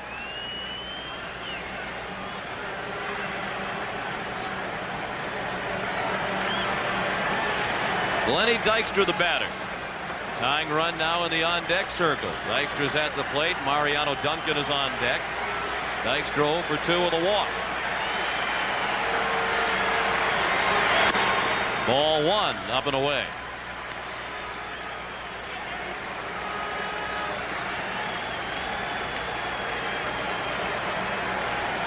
Dykstra is 0 for his last 6 in this series. As we've noted many times during the playoffs and World Series, he seems to rise to the occasion when it means most.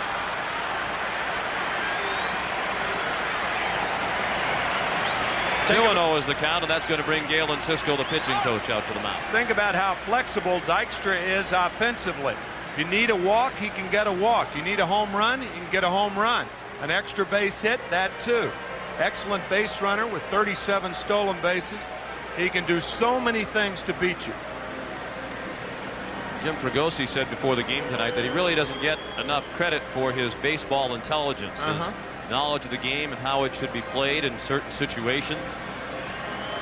He said from time to time this year Lenny has predicted that he would hit a home run because he knew he had set the pitcher up in previous at-bats. He says it's uncanny how many times Lenny has called the home run and then gone up there and hit it. It's almost a character of the Phillies collectively.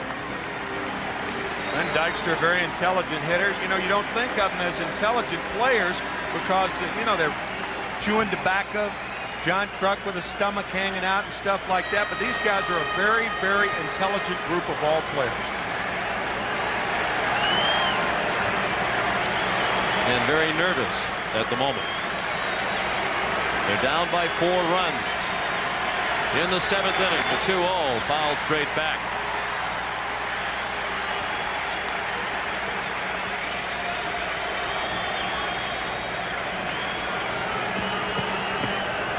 Runners at first and third and nobody out.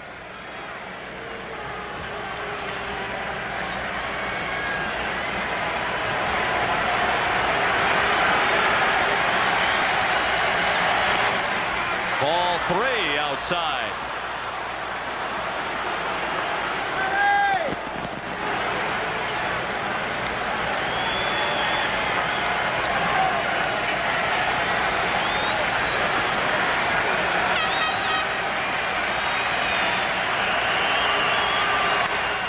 Well hit to right.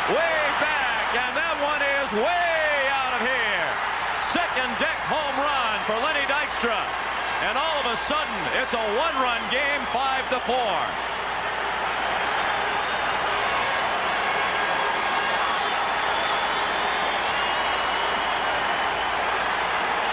Rising to the occasion when it matters most indeed.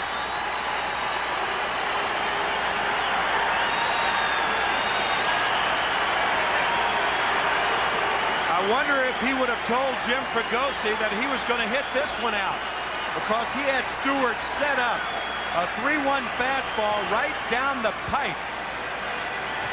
Boy, did he unload on that ball. That is his 10th postseason home run. And his 4th in this World Series. It knocks out Dave Stewart, who departs with the Blue Jays up by 1. Dave Stewart to a look at Lenny Dykstra. And friends. Tommy Green, arms raised. 4th home run of the World Series for Lenny Dykstra, one shy of the record of Reggie Jackson. It's the 6th in this postseason for Dykstra. And that ties the record set by Bob Robertson of the Pirates back in 1971 for most home runs in a single postseason. Robertson hit 4 in the championship series that year and 2 in the World Series. So Lenny Dykstra has tied the home run record for a single postseason. Danny Cox, the new pitcher, still nobody out. The Phillies within a run at 5-4 in the top of the 7th, and Cox makes his 3rd appearance. He pitched games 3 and 5. It's 2 innings in game 3 and allowed 1. Duncan sinking fast in center. The tying run is on for Philadelphia.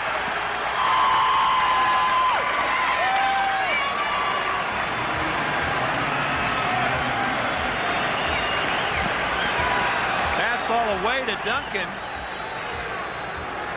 He pokes one into center. His 10th hit of the World Series, and that's a Phillies club record. He had been tied with Larry Bowa, who had 9 in 1980. After that game on Thursday night, Schilling in the shutout 2-0. Lenny Dykstra said yesterday coming through Customs, it was his happiest time ever going through Customs. Well, if the Phillies come back and then win tomorrow night, coming in yesterday will be his 2nd best time going through Customs. Pitch called a strike. It appeared to be off the outside part of the plate. John Kruk has walked twice and has bounced back to the mound.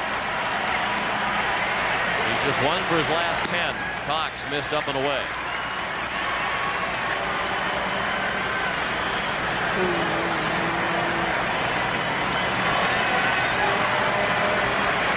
Vito Gaston cannot see directly into his bullpen. That's why they have the TV monitors there. He can punch the button and see the Phillies bullpen, should he so choose.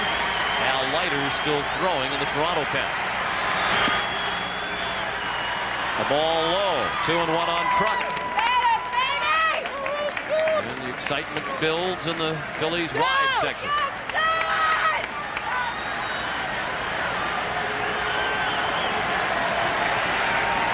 Kruk at the plate. Dave Hollins on deck. Kruk represents the go-ahead run at the plate. Big hack and a miss. That's pitch 92 miles per hour from Danny Cox.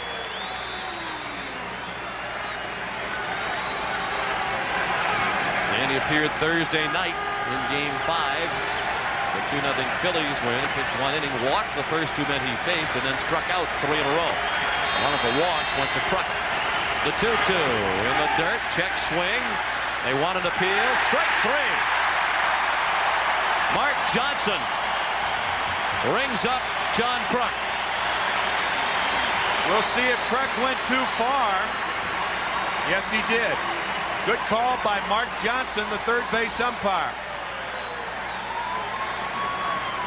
That little wave at the end where the left hand almost went over the right hand. Not a real argument from John. Nope. He appeared to have known it. Now Hollins.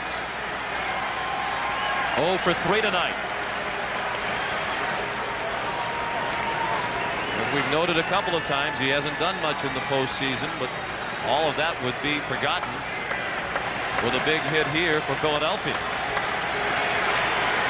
Duncan, the runner at first. He's stolen 2 bases in this World Series without being caught. First pitch to Hollins is a strike. The Blue Jays lead 5-4. They led 5-1 coming into this in the 7th inning, but Lenny Dykstra's 3-run homer has made it a 1-run game.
Wants the pitch up, and he got it up and out. You could see him waving. He gave the fastball up. We've mentioned several times how the Blue Jays tried to pitch Dave Hollins. They try to crowd him with the fastball, but this ball tailing back over the plate.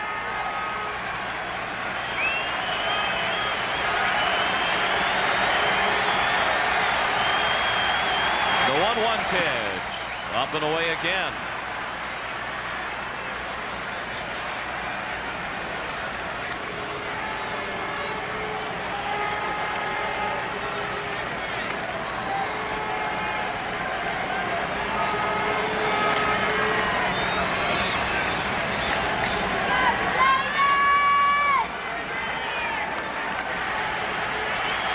On Hollins, 1 out.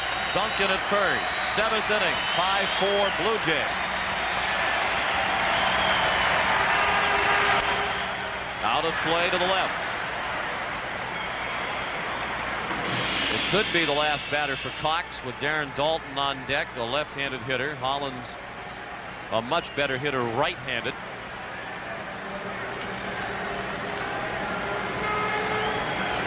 No towel yet for Curt Schilling, but it's probably approaching that time.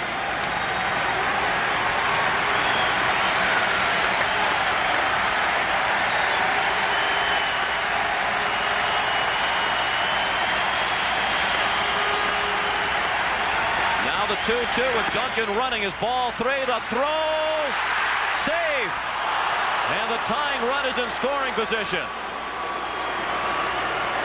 Duncan, his 3rd stolen base without being caught in the World Series. He only had 6 during the season.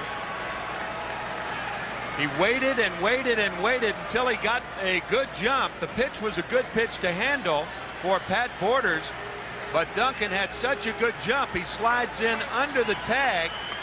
He had his left hand on the bag when Tony Fernandez applied the tag. Tying run at second. Full count on Hollins.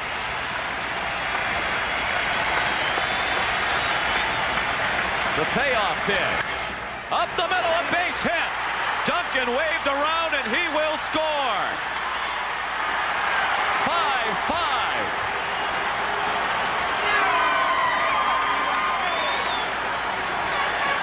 5-5 high five time for the Phillies. It looks like Hollins was fisted a bit, but he rolls it up the middle. Duncan scores very easily, and the Phillies have struck for 4 runs here in the 7th inning.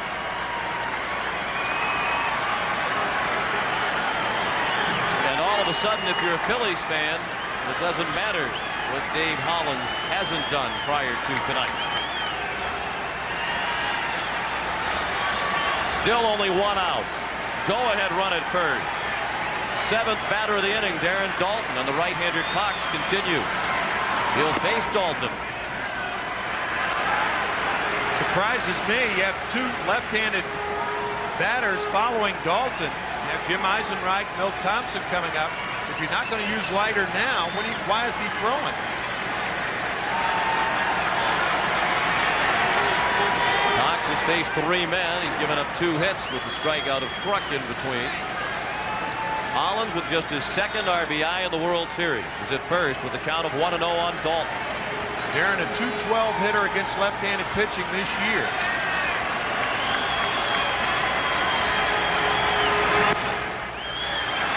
Perhaps it was the number we saw on the screen, the 0 for 8 lifetime against Cox, that has prompted Cito Gaston to stick with the right-hander. Sometimes those numbers, though, they come when a pitcher is a much better pitcher. And perhaps, I mean, Danny Cox has been in the American League the last few years. Darren Daulton facing him a lot of years with the Cardinals when he was a much more proficient pitcher. A strike, 2-1.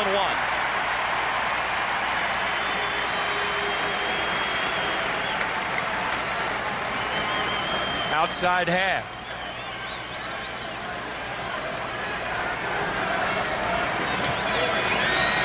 Daulton, the former battery mate of Danny Cox, who pitched for the Phillies in 1992. Ball 3 outside. Mariano Duncan, one of the stars of this World Series for Philadelphia.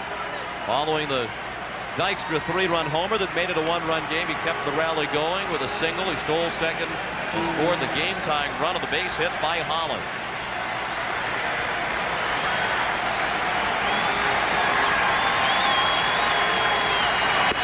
Ball 4 wasn't close. And the crowd is growing impatient with Cox and Gaston. That puts the go-ahead run in scoring position.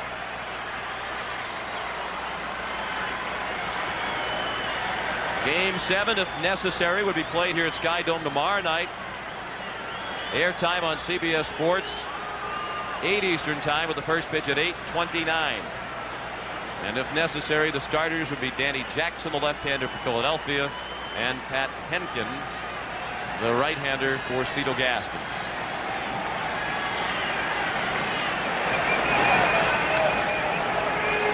Todd Stottlemyre has started warming up. Al Leiter in the background has stopped throwing. Jim Eisenreich, another left-handed hitter up there, swinging a miss for strike 1. He's 1 for 3. He singled to center to drive in the first Philadelphia run in the 4th inning. That was the only run the Phillies had prior to this inning.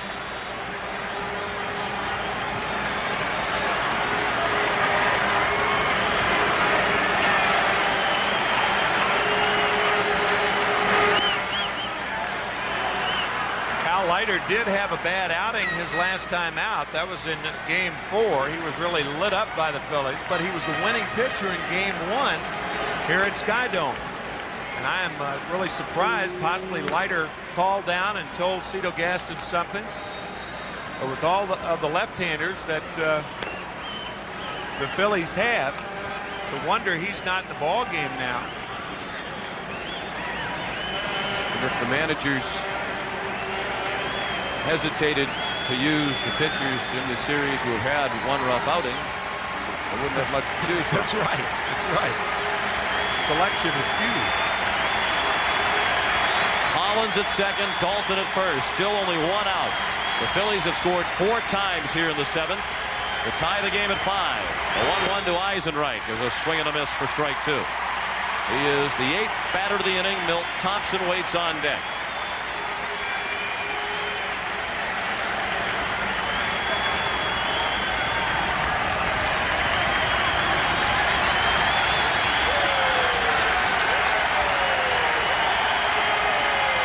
The 1-2 pitch, low and in.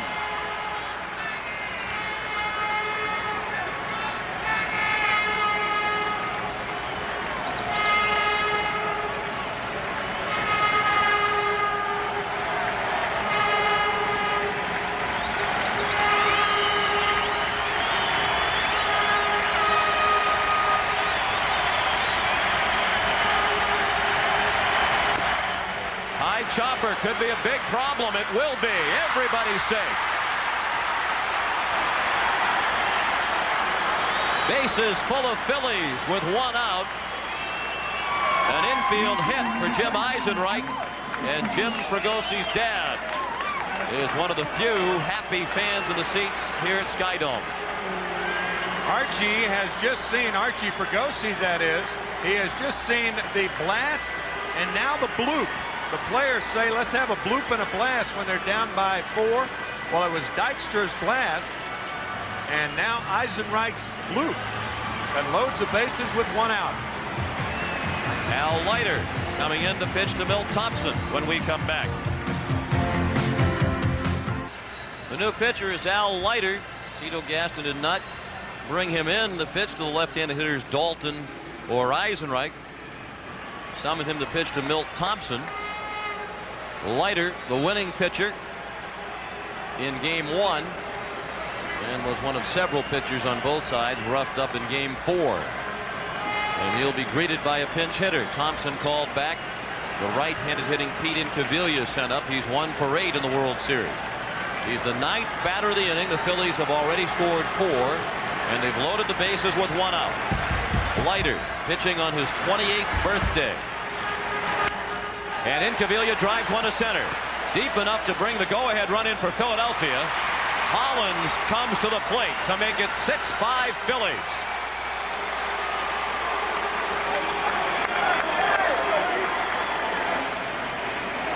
Pete Incaviglia needed just one pitch to pick up his first World Series RBI, and Philadelphia leads for the first time tonight. And on the play, Darren Dalton tagged and went to third. And I do not understand Cito Gaston's use of Al Leiter in this game. With Darren Dalton up, a runner at first base and one out, there's no way that Fragosi's going to pinch hit for Darren Dalton. So you bring the left-hander in to pitch to Dalton, and Fragosi's going to make a move with Eisenreich up there. You have the right to bring in another right-hander to pitch to Chamberlain or Incaviglia. But now when you bring Leiter in, you really put him in a position where if he gives up a sacrifice fly, that's a run, and that's what happened. Not a lot of room to work for Al Leiter in this inning. And one aspect of this inning that should not be forgotten is the great at-bat by Stocker that started it. You might remember that he battled Stewart for a walk on the 10th pitch of the at-bat. That came leading off the inning, and Stocker scored on the Dykstra home run.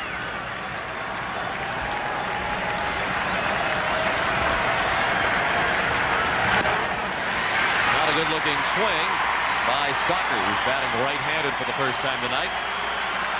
He's in the hole 0-2. Diving slider out of the strike zone, and a good one by Leiter.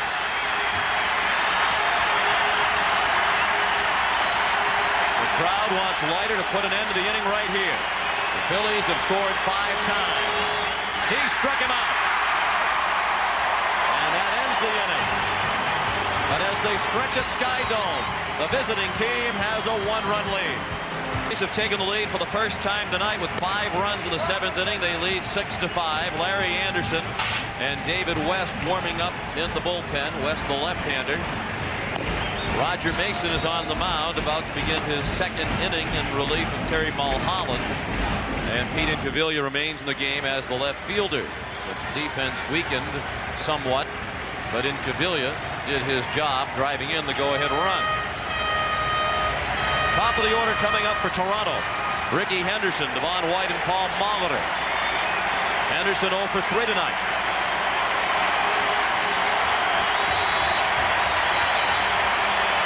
Mason allowed a leadoff single last inning, then got the next 3 hitters in a row. His first pitch of the 7th, a ball.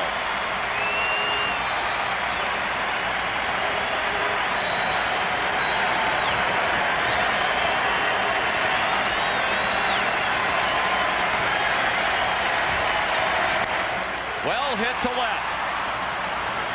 But the swing made it look better than it was, and Incaviglia makes the catch. 1 out. Henderson now 0 for 4. Before this game, there wasn't a lot of strategy that was questionable in the first 5 games But I think the most questionable strategy was the lack of use of Al Leiter to Darren Dalton and Jim Eisenreich in the top of the 7th inning by Cito Gaston. Now Devon White. One thing that has been consistent about Cito Gaston over the years is he tends to ride a long time with his pitchers. His critics charge that he's too slow to go out with the hook. White over 2 with a walk and a run scored back in the 1st inning. He's even in the count 1-1.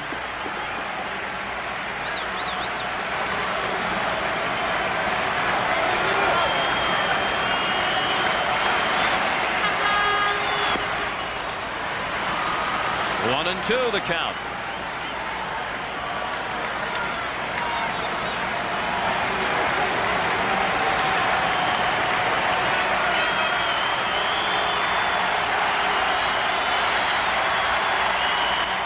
Off the end of the bat, a foul ball.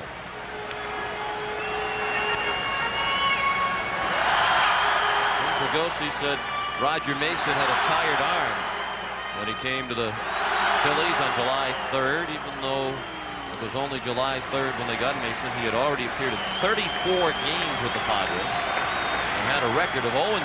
As a result, Roger had some difficulty with the long ball in his stay with the Phillies during the regular season. He gave up 9 home runs in 49 2/3 innings with the Phillies over the second half of the year. Roger said every time they made a bad pitch, they hit it out.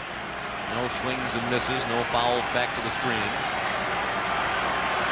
Gave up 5 home runs that cost him a ball game. The home run by Dykstra got the Phillies right back in the ball game. They scored 2 more after his home run to take the lead. White sends it foul past Bob Baylor in the first base coach's box.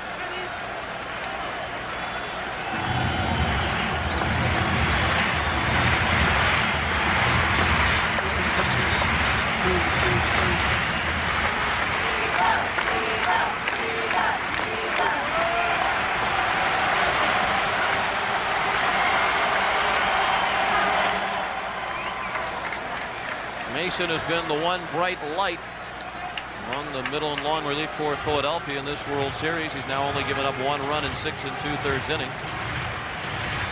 He's been an outstanding postseason pitcher for his career in the postseason. He's worked 17 1/3 innings and has only given up 1 run.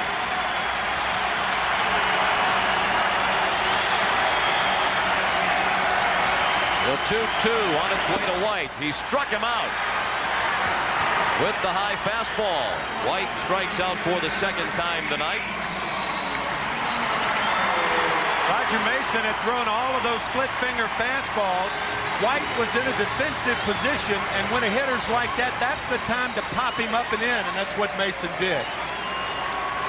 Blew it by him upstairs. 2 outs, the base is empty. Bottom of the 7th, 6-5 Philadelphia. Paul Molitor is homered and tripled. He homered his last time up off Mulholland. In the 2nd level and left. He pops the first pitch from Mason. Out of play to the right.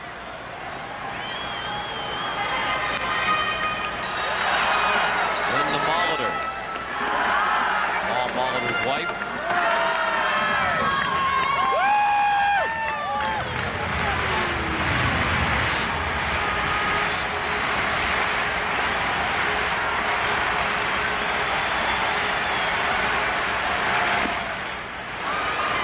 Throwing hard. 0-2 the count. Previous pitch was 92 miles per hour.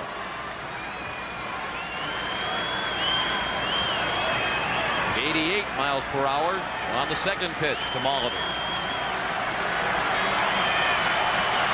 Mason has retired 5 in a row. And he's just inside with the 0-2 to Molitor.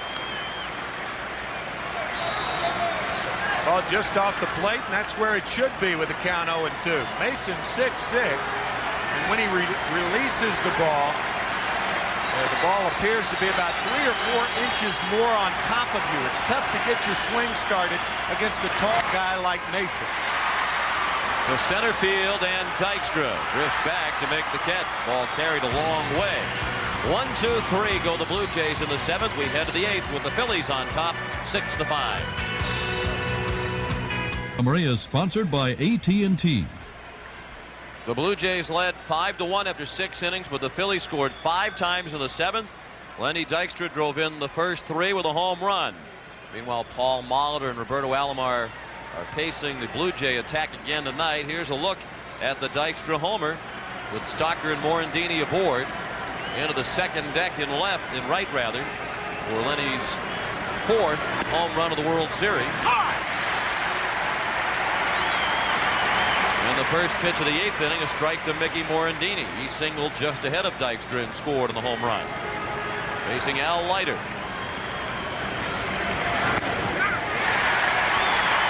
He was quickly ahead of him 0-2.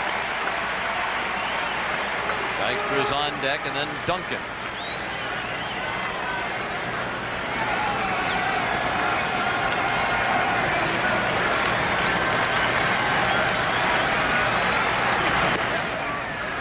Al Leiter was hoping that the Blue Jays would have wrapped it up before tonight.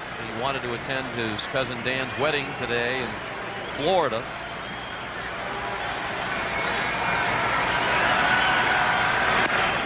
Morandini tried to bunt, and that is strike 3.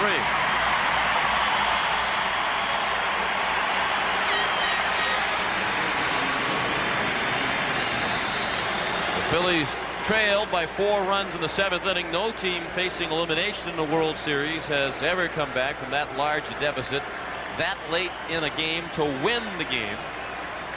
2 teams facing elimination overcame early 4-run leads to win a game. The 2 teams you see on your screen. And if the Phillies hang on, it would be the first team facing elimination to overcome that large a deficit that late in the ballgame. And Lenny Dykstra, the man who got them off and running during the 5-run 7th with the 3-run homer. Was only hit in 3 at-bats. He walked in the 3rd. I mentioned Dan Leiter's wedding today. The best man at Dan Leiter's wedding is Dan's brother John, another of Al's cousins. And Al says he hasn't really felt pressure pitching in the postseason because his brother John, his cousin John rather, is battling brain cancer. All of us send our best wishes out to John in Clearwater.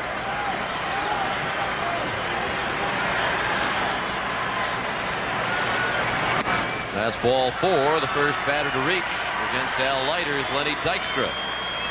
Leiter had faced 3 men and retired them all prior to that walk. So a 1-out base runner for Philadelphia in the 8th inning with the Phillies leading 6-5. And Dykstra very much a threat to run. He's stolen 3 bases without being caught in this series. Now Duncan, who had another big hit in the World Series for Philadelphia. Last inning, he singled right after the Dykstra home run and scored the tying run after stealing second. He scored on a single by Dave Holland. First pitch a ball at Duncan. It was at 90 miles per hour.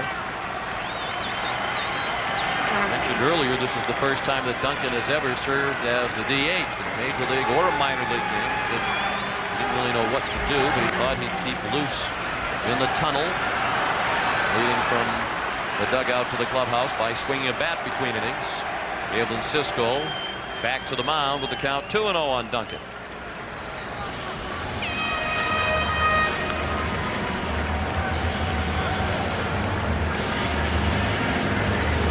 Lenny Dykstra with 37 stolen bases during the regular season. He has a couple in the World Series. It's unlikely, however, that he'll be running with a count 2 balls and no strikes. To reiterate, Jim Fregosi does not like to send the runners with a count 2-0 or 3-1. He'll do it 3-2, but he considers those hitters counts and is unlikely to send the runner on this pitch. Ball 3, 3-0. There is double-barreled action in the Toronto bullpen.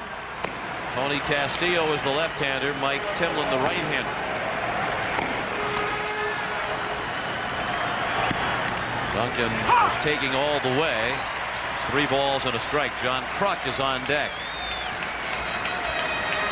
The Phillies have 6 runs on 7 hits and no errors. Toronto 5 runs, 8 hits, and 2 errors. Neither of them proved costly. Dykstra was heading back to first as Leiter delivered to the plate. 3-2 now. And not running either. He didn't run 2-0. He didn't run 3-1, but he'll be running here. One thing with a count 3-2, 1 out, you want to make sure the pitcher pitches. You cannot get picked off in this situation.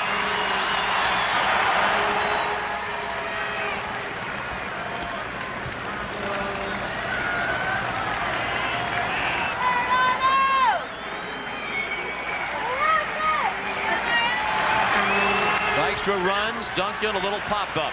Alomar will handle it. And Dykstra scampered back to first with 2 outs. 1 for 5 now is Mariano Duncan. And that will bring up John Kruk. He was 0 for 2 with 2 walks tonight. And is now just 1 for his last 11.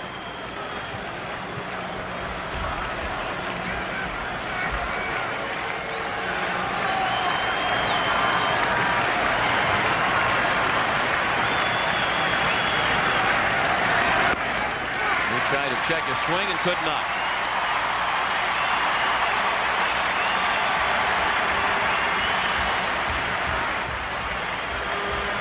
And in the bottom of the 8th, the Blue Jays have the middle third of their order due up. Carter, Olerud, and Alomar.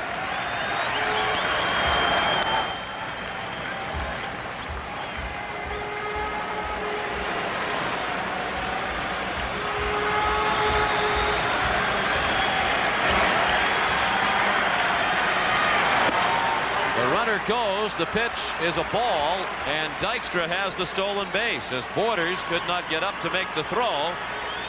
4th stolen base of the World Series for Lenny Dykstra, and another runner in scoring position for Philadelphia. What a jump. He was 4 steps into his move. By the time Leiter came home, he guessed right, and Borders had no play.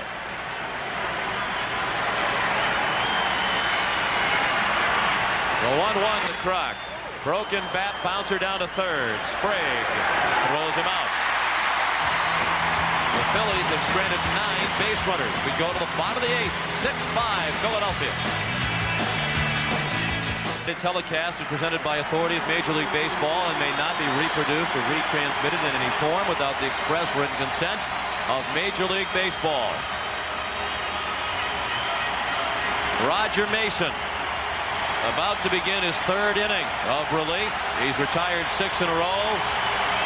He's facing the middle third of the Toronto order in the 8th inning. 6-5 Philadelphia. Joe Carter is 0 for 2. He had a sacrifice fly in the 1st inning. Then John Olerud and Roberto Alomar.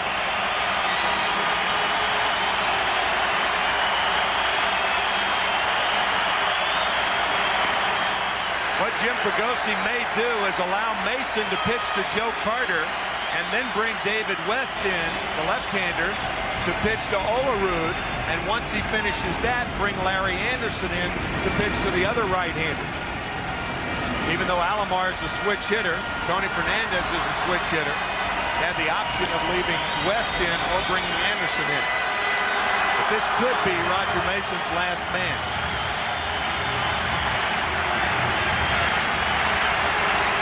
Ordinarily pitches an inning or 2, and that is it.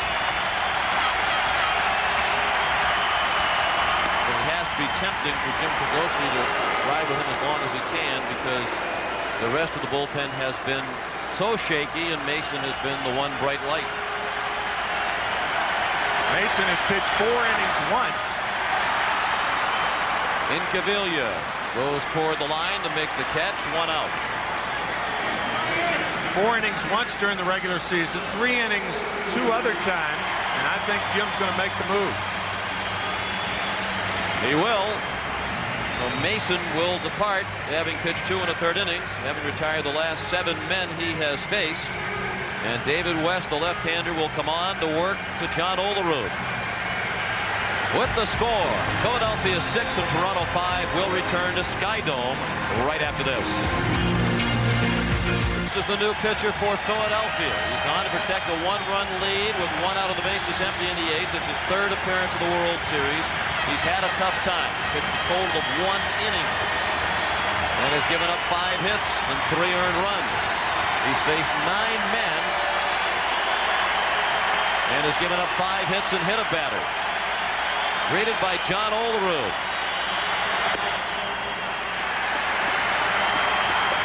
First pitch from West, 93 miles per hour and a ball to Olerud.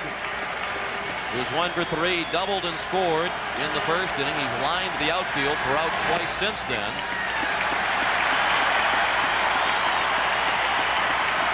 Olerud faced West only once previously in this series. That was in Game 4, and John singled to left in the 6th inning. Mason cruising along. Jim Fregosi went to West to face Olerud, and then Alomar is on deck. And Alomar in this series is 2 for 2 against West.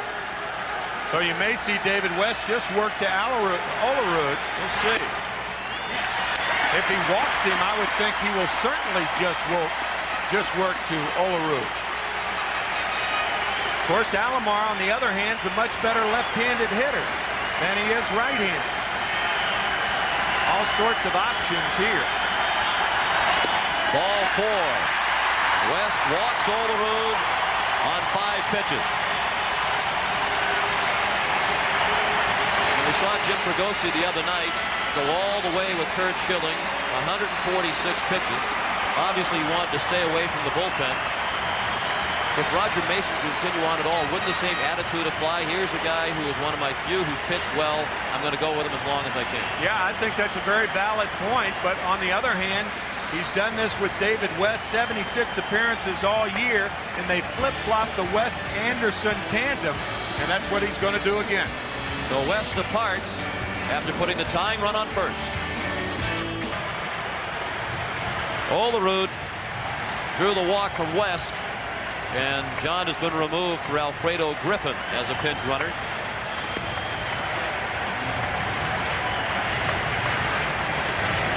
Anderson, 40-year-old reliever, oldest relief pitcher in the National League this year. He first broke into professional baseball back in 1971. The average age of the Blue Jay starters, 7.6 years old.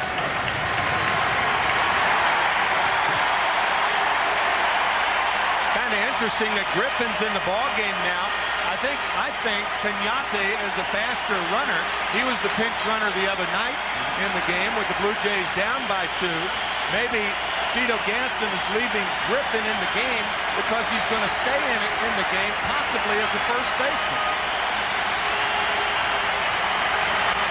Alomar shoots the first one out of play.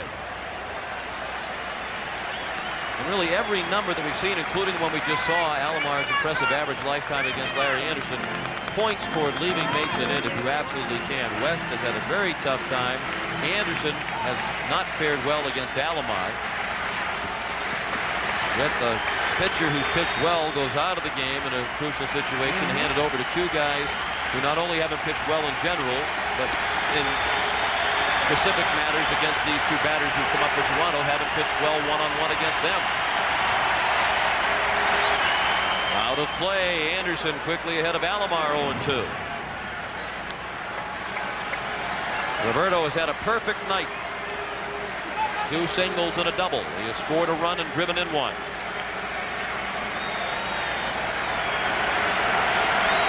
He has 12 hits in the World Series. The record is 13.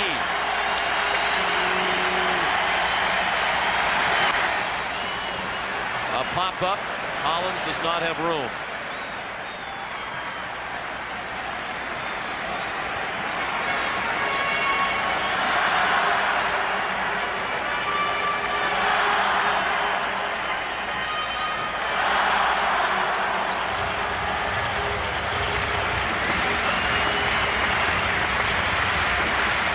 We're in the bottom of the 8th inning. Philadelphia 6 and Toronto 5 in Game 6 of the World Series. The Phillies need a win to force Game 7. The Blue Jays with a win would have their 2nd consecutive World Championship. Tying run at first. Go ahead run at the plate. 1 out. And ball 1 high to Alomar.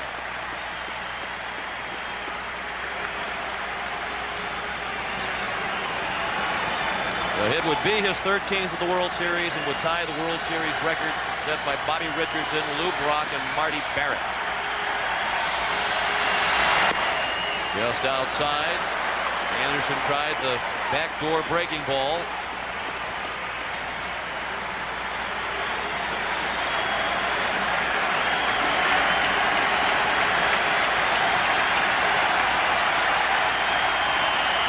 Now the 2-2 pitch. Just outside. Anderson spins away in disgust, and Fregosi hollering out at Dana DeMuth.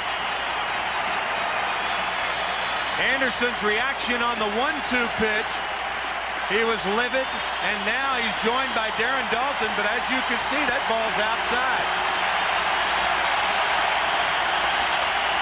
It looked like the 1-2 pitch was closer than the 2-2 pitch.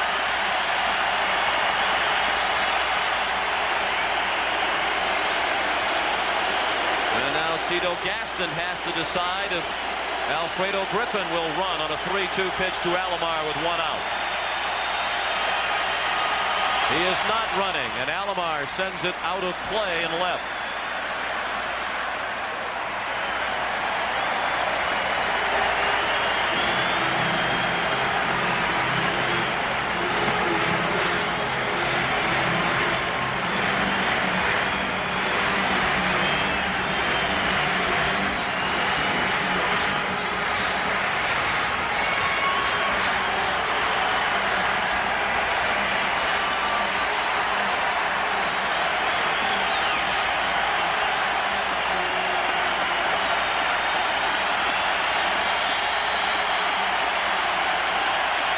Notoriously silent crowd is quiet no longer. Most of the fans on their feet. With the Blue Jays trailing by a run in the bottom of the 8th. Tying run at first. Another 3-2 pitch. Down the left field line. Slicing foul. And Alomar's fought off a couple of 3-2 pitches.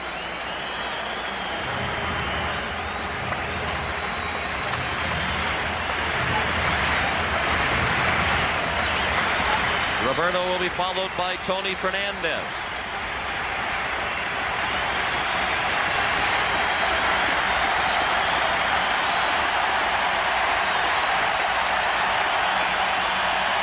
Griffin runs this time. It's bounced down to first. They get the out there. But Cito Gaston stayed out of the double play by having Griffin on the move with the 3-2 pitch to Alomar. So the tying run is in scoring position with 2 outs. Right to John Kruk, but by the time Kruk steps on first, Griffin had arrived at second.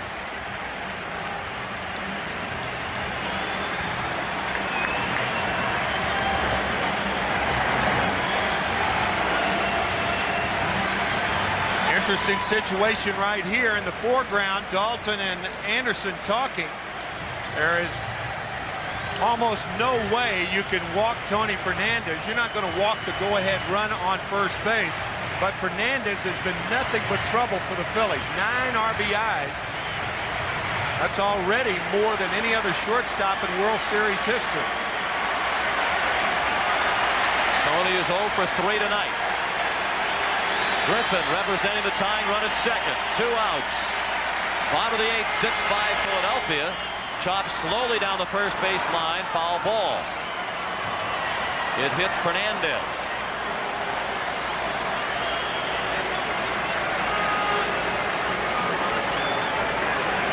The other night, Darren Daulton was hit with the bases loaded in that 15-14 game, hit in the hand. And we said, if the umpire can't tell, usually he goes by the reaction of the hitter.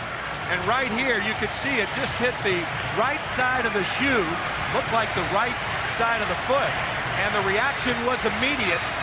No, it did not hit him. No, it didn't. I think Fernandez stole the call by his instant reaction. Or did it hit his shin passing by? Passing by, did it hit his shin before it hit the ground? That's the only way that it could have from that angle. Well, it did. You would have thought the ball would have changed direction. And out toward the field. Well, something happened that was funky. It may have hit a piece of dirt or something, but that ball didn't come off the bat and the ground like it normally would. But I think the reaction of Fernandez is about the only thing, if you're unsure, that's the only thing you can go on. Because if a player is hit, they react that way.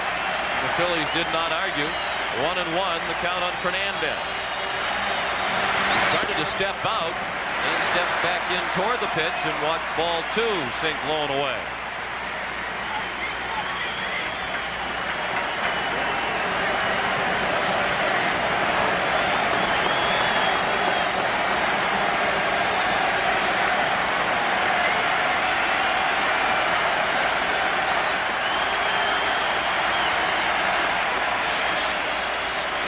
Who didn't have a save during the regular season, then wound up saving Game 5 in the NLCS against Atlanta. Admitted that he was shaking like a leaf on the mound. Was so excited after the game that he grabbed the lineup card to keep as a souvenir. Check swing and a foul ball.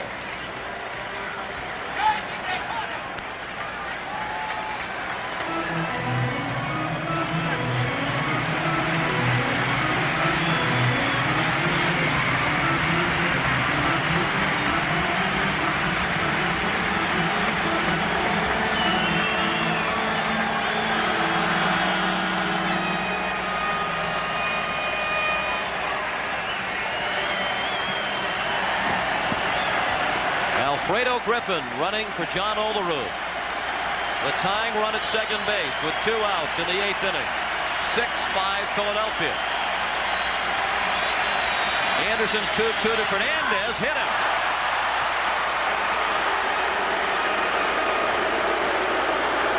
Fans boo, but certainly that's the last thing Anderson wanted to do was put the go-ahead run on base, particularly when he had 2 strikes on Fernandez. Trying to come inside on Tony, and the ball got away from Anderson. Looks like it hit him right on the back of the left knee. So it appeared to hit fatty tissue. That's a lot better than hitting bone.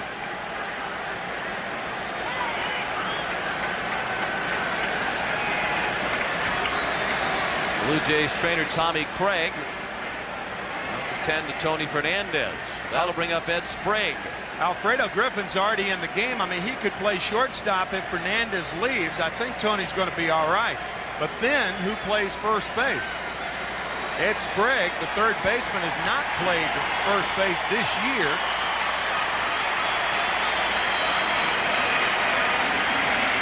Sprague did play 26 games at first base over 1991 and 92. Of course, Paul Molitor's played there, but he's the DH, so if they put him in the field, they'd lose the DH. Darnell Coles has played only 1 inning at first base this year. So Sprague is the likeliest candidate to move over there. Now Fernandez will stay in the game. Unless it's Griffin, with the thinking being that he's a terrific infielder, and if you can play short, you can play first. Sprague has only 1 hit and 15 at-bats in this World Series. He did drive in a run in the 4th inning tonight with a sacrifice fly to right.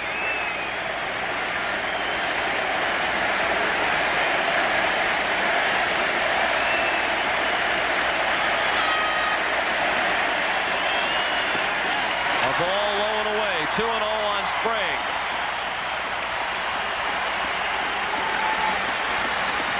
Ed Sprague, more than any other Blue Jay, is a high fastball hitter. He likes the ball inside, and Larry Anderson, to be effective, has a lane on the outside part of the plate. He's missed there twice. Don't expect him to come in now unless it's a mistake. He goes away, and Sprague swung through it for strike 1. 2 balls and a strike.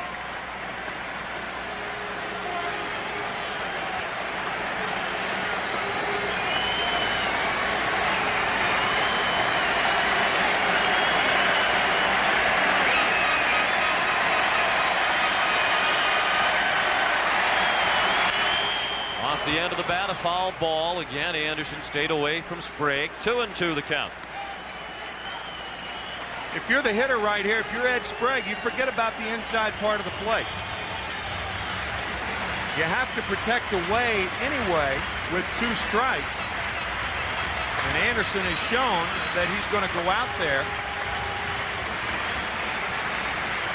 even at the expense of getting hit. You dive out over the outside part of the plate looking for the ball away. Anderson is facing his 3rd batter. Seems like he's been out there for a week. For Larry, it probably feels like a month. The 2-2. Popped foul and out of play. It looked like Anderson got away with missing the target that time. That pitch more or less down the middle. Backed up. Sometimes you grip that slider too tightly and your hand comes underneath and it just spins in there. That's what happened then.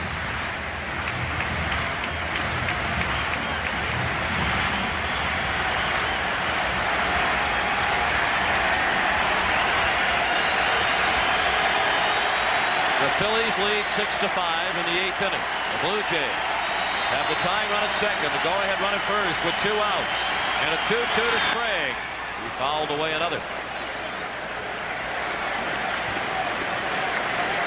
Anderson, in working to his 3rd batter, has already thrown 21 pitches.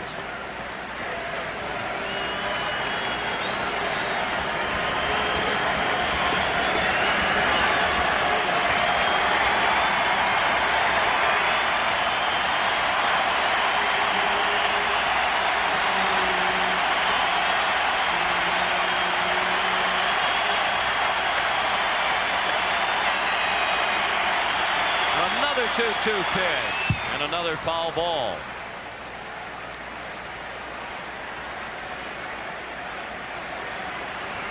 That's 7 in a row, intended or outside. The only one that he has missed with over the middle of the plate was the one that you mentioned, Sean, that first 2-2 pitch.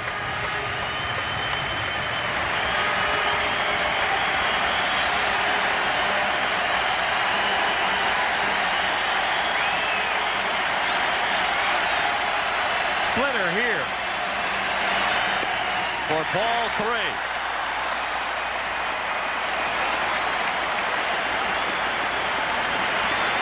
And an advantage for the Blue Jays is now the runners will get a jump on the 3-2 pitch with 2 outs.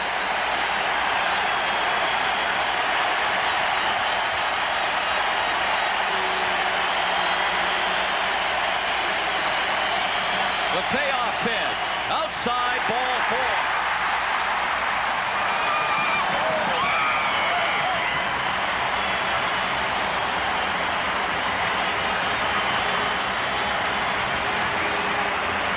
Padres, the pitching coach, on his way to the mound. Sprague with the hard-earned walk. He was up there for 9 pitches. That puts the tying run at 3rd. The go-ahead run now in scoring position at 2nd, and Sprague is at 1st. And Mitch Williams is warming up in the Philadelphia bullpen. That was really a great at-bat by Ed Sprague. He fouled off a lot of tough sliders from Larry Anderson and coaxed a walk. It's the right-handed hitting Pat Borders due up, so Anderson will continue.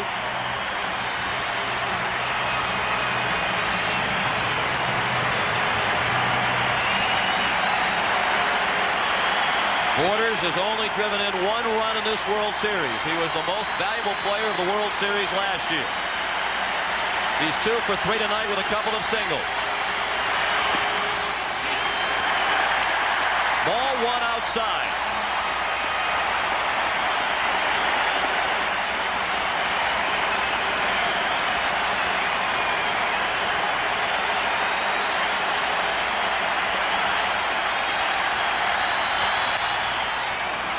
Good pitch by Anderson. And using that slot over the outside part of the plate to right-handed hitter.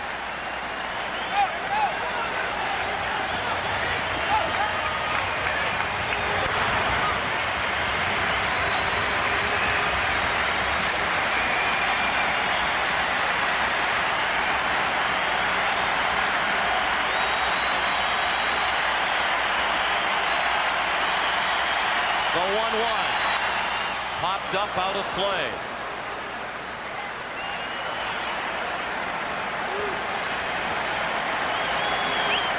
Bases loaded. Griffin the tying run at third. Fernandez the go-ahead run at second. And Ed Sprague at first. Against Larry Anderson, who took 9.5 years in the minors to establish himself as a full-time major league player at age 30. He admitted there were many times over that stretch he thought about quitting baseball, and vowed from that day forward to enjoy every aspect of Major League Baseball. He couldn't be in a more memorable situation than this. The 1-2 to Borders is a pop-up. Mickey Morandini wants it.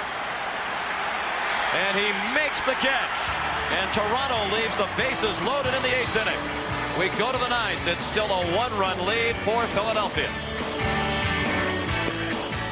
The Phillies needing a win to stay alive and force a Game 7 in this World Series. Lead 6-5 as we go to the 9th. They just dodged a bullet in the bottom of the 8th as Toronto left the bases loaded. Ed Sprague moves across the diamond. He's now at first base, a position he did not play at all this year.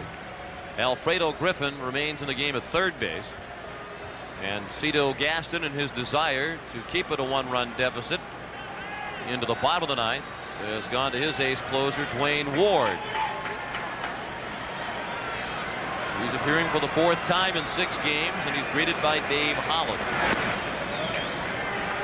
Hollins had a huge hit in the 7th. The single that drove in the tying run, and he scored the go-ahead run on a sacrifice fly by Pete Incaviglia. Ward, the 4th pitcher of the night for Toronto. This is a swing and a miss from Hollins. That was 94 miles per hour. Dwayne Ward. Hollins, then Dalton, and Eisenreich.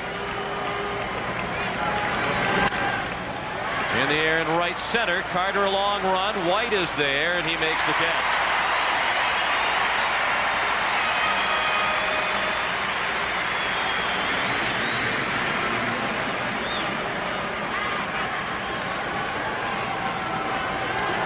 Another good outing tonight for Al Leiter. He pitched an inning and 2/3 without allowing a hit or a run. He walked 1 and struck out 2. Aaron Dalton is the batter. Pitchers of record, Roger Mason and Danny Cox. 1-0 on Dalton. He's 1 for 3 with a double and a run scored. He's also walked tonight. Sharply hit, but right at Alomar. 2 down. The Blue Jays have the top of the order coming up. Henderson, White, and Molitor in the bottom of the 9th. Watch how Alomar gives with the body and the glove to soften the hop and throw out Dalton.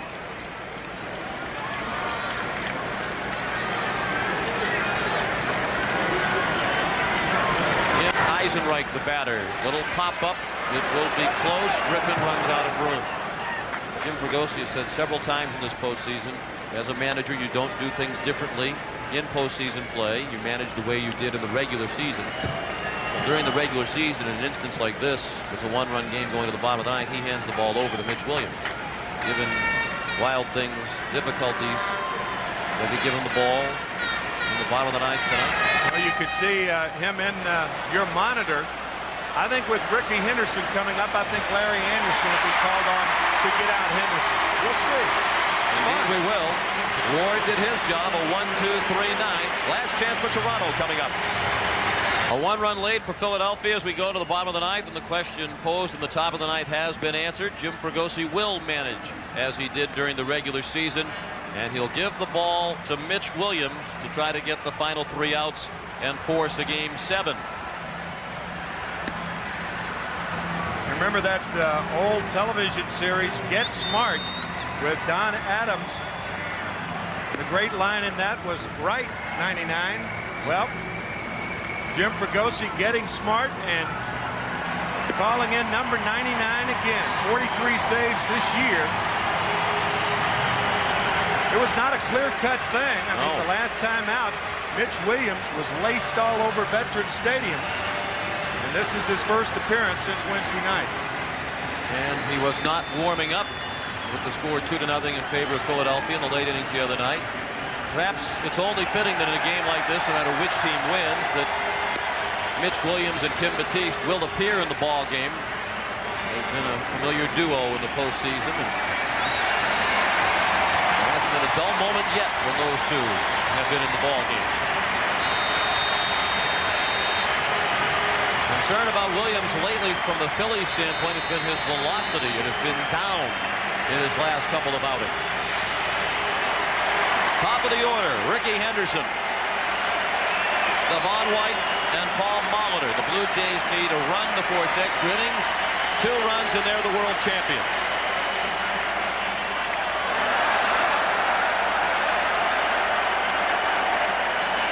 More of the theater of the bizarre involving Mitch Williams in the postseason. Before he can even throw a pitch in the bottom of the ninth, Henderson and the umpire step out. Look at Darren Dalton. He's clearing the way, too. Everybody is just moving out of the way, including you folks in your living room. Right. Now you can see that Mitch could have hit one of them at home. His first pitch, a ball. Henderson 0 for 3. John, I think one of the things, that lack of velocity you were talking about, that's what happens when Williams opens that front side too quickly. Right there. When you open that front side, you have a tendency to push the ball. And one thing that would help Mitch right now is try to keep the front shoulder closed. Mitch last appeared in Game 4 and gave up the runs that lost the ball game in the 15-14 Toronto win. He appeared in the 8th inning and was charged with 3 runs. Henderson got to him for a 2-run single in that inning that brought Toronto within 1. The 2-0 pitch. Ball 3 high.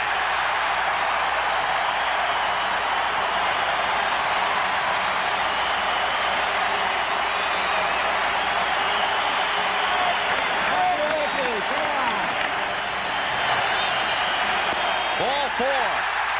Williams walks Henderson on 4 pitches to open the ninth.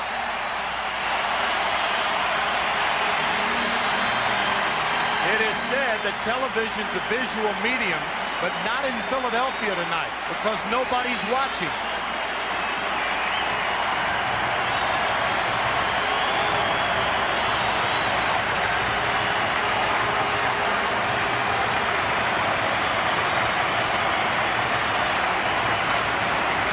The tying run is at first.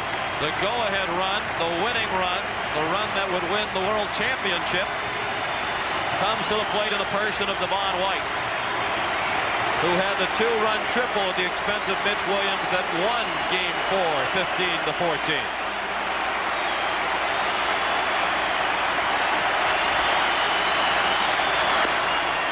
That's the first strike thrown by Williams. Any thoughts of a bunt by Cito Gaston in this instance? Yeah, I think so. I think that's a possibility. Batiste even with the bag at third. White sacrificed 3 times this year. Of course, you have Henderson, the all-time stolen base king, at first base. Ricky's only stolen 1 in this World Series. He's been thrown out once. Thing to watch if you're going to steal against Mitch Williams is whether the right foot passes the left leg. Once he does that, it's committed to go home. That's that Terry Mulholland step-off move that Williams will use. But once he picks his leg up and commits going home, what the runner watches for is whether the right foot passes the left leg. Slide step to combat it.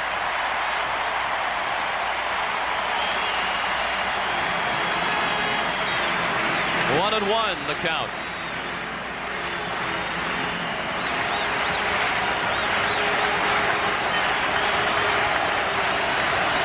Six-5 Philadelphia in the bottom of the ninth.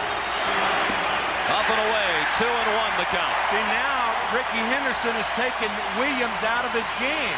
I mean, he's not a pitcher that can use the slide step. So he's been high. He has been high with the fastball, because of this move toward home. See, that's very unusual and unorthodox for Mitch Williams. That is the move where he picks the leg up, but once he does that, Henderson may run.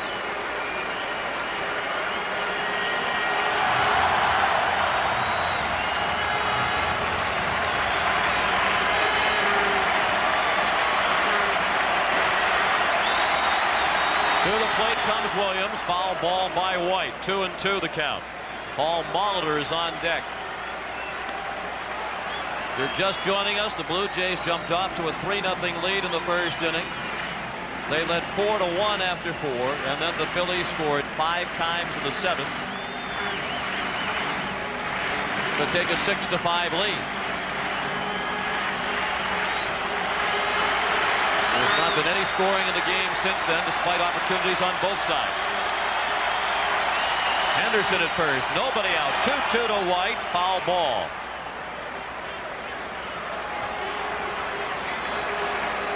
That was another slide step, a slider inside to White. But keep in mind, when he does that, his pitches aren't nearly as effective. He is a power pitcher and relies on the high leg kick.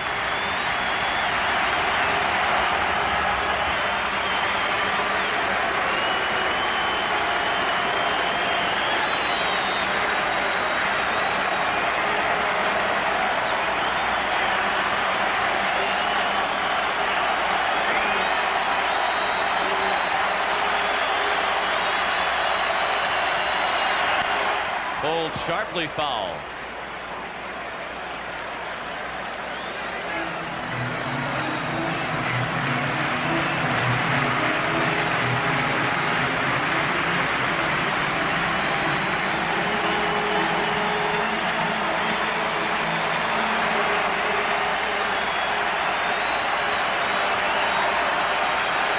Another 2-2 pitch. Another slide step. And another foul ball from Devon White.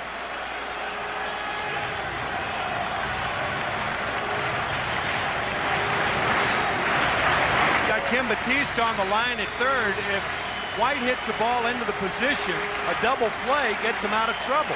It's 2 out and nobody on. I think what he's protecting against here is second and third and nobody out. And I think the odds are now to play the fat part of the field and forget about the line. I mean, what are the chances if Ricky Henderson gets on third with nobody out? Could probably score. And now Williams is in danger of walking White. The 3-2 pitch. In the air, left center field. Incaviglia makes the running catch. He and Dykstra had an anxious moment as they looked at each other. It looked like Incaviglia thought Dykstra was going to take charge, and apparently Dykstra didn't see the ball because Incaviglia picked it back up and made the play. Dykstra did not see the ball. You can see him look at Incaviglia right there. And Incaviglia saw it all the way and properly made the catch. For the first out of the ninth, 6-5 Philadelphia. Paul Molitor, 2 for 4 tonight. An RBI triple and a run scored in the first, a solo home run in the 5th.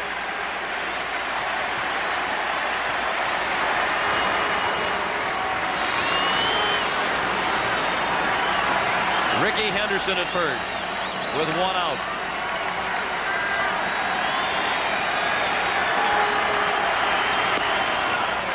Paul Molitor, the first player in World Series history with 2 doubles, 2 triples, and 2 home runs in 1 World Series.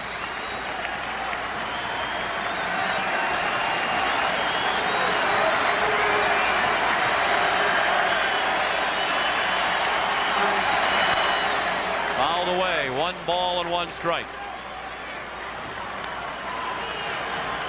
The 2 pitches to Molitor, both clocked at 91 miles per hour. And apparently the velocity has returned to Mitch Williams, who was clocked in the mid-80s in his last appearance in Game 4. Line into center, falling fast, a hit. Third of the night for Molitor. Henderson stops at second.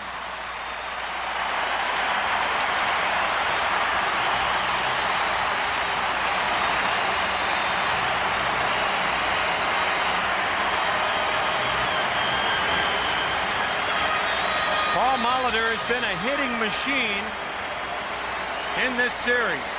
His 12th hit. He is now 12 for 23 in the series, and Ricky Henderson has to stop at second because the ball was hit so hard. And he had to make sure it would sink fast enough to fall in front of Dykstra. So the tying run is at second. The run that would win the World Series is at first, and Joe Carter is the batter. He's 0 for 3 tonight, 0 for 4 lifetime against Williams. Joe drove in a run in the first with a sacrifice fly tonight. I'm sure Ricky Henderson at second base is thinking about game 2, 8th inning, with the Blue Jays trailing by 2. Mitch Williams with that trick move and nailing Alomar at third. Morandini playing very close to the bag, trying to keep Henderson close to second. Williams has fallen behind Carter 2-0.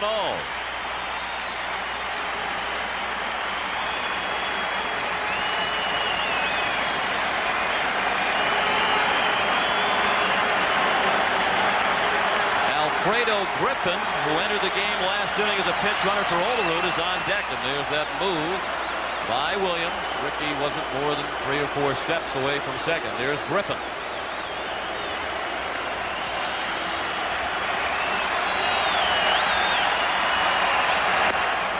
And there's a strike. 2-1 on Carter.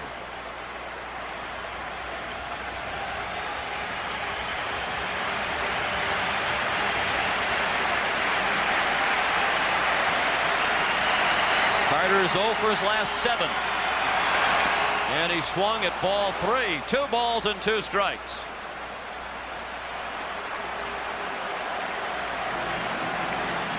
That was a flat-footed strike at Joe Carter, a flat-footed swing that he took at that slider from Mitch Williams.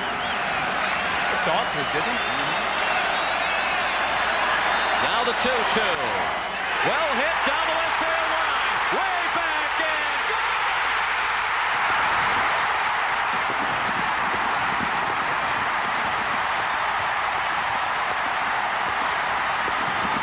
Joe Carter with a 3-run homer. The winners and still world champions, the Toronto Blue Jays.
A world champion for the first time, and Cito Gaston said, in particular, he wanted the Blue Jays to repeat to win it for Paul Molitor.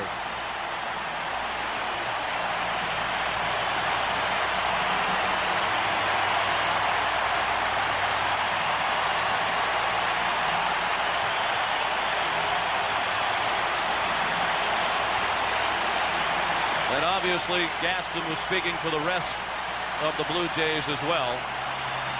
Joe Carter with the 3-run homer to win it.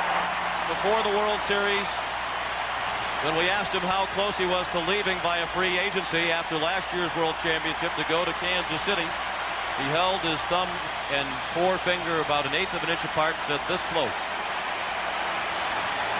But he stayed, and his home run has given the Toronto Blue Jays their second World Championship in as many years. It's only the second time ever that a World Series has ended on a home run. The other, the memorable home run by Bill Mazeroski of the Pirates in 1960.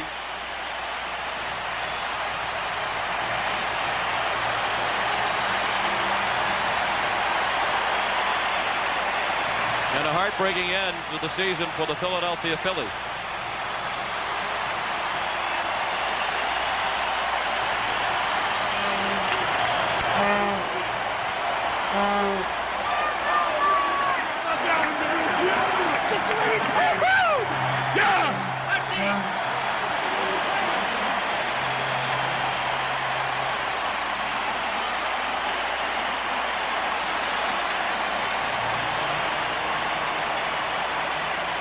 Carter didn't quite hit it all the way to that sign, but it had enough to clear the fence and left. His second home run of the World Series to give Toronto the 8-6 win. He knew when he hit it that it had a chance, and he knew before he reached first base that he was a hero all across Canada.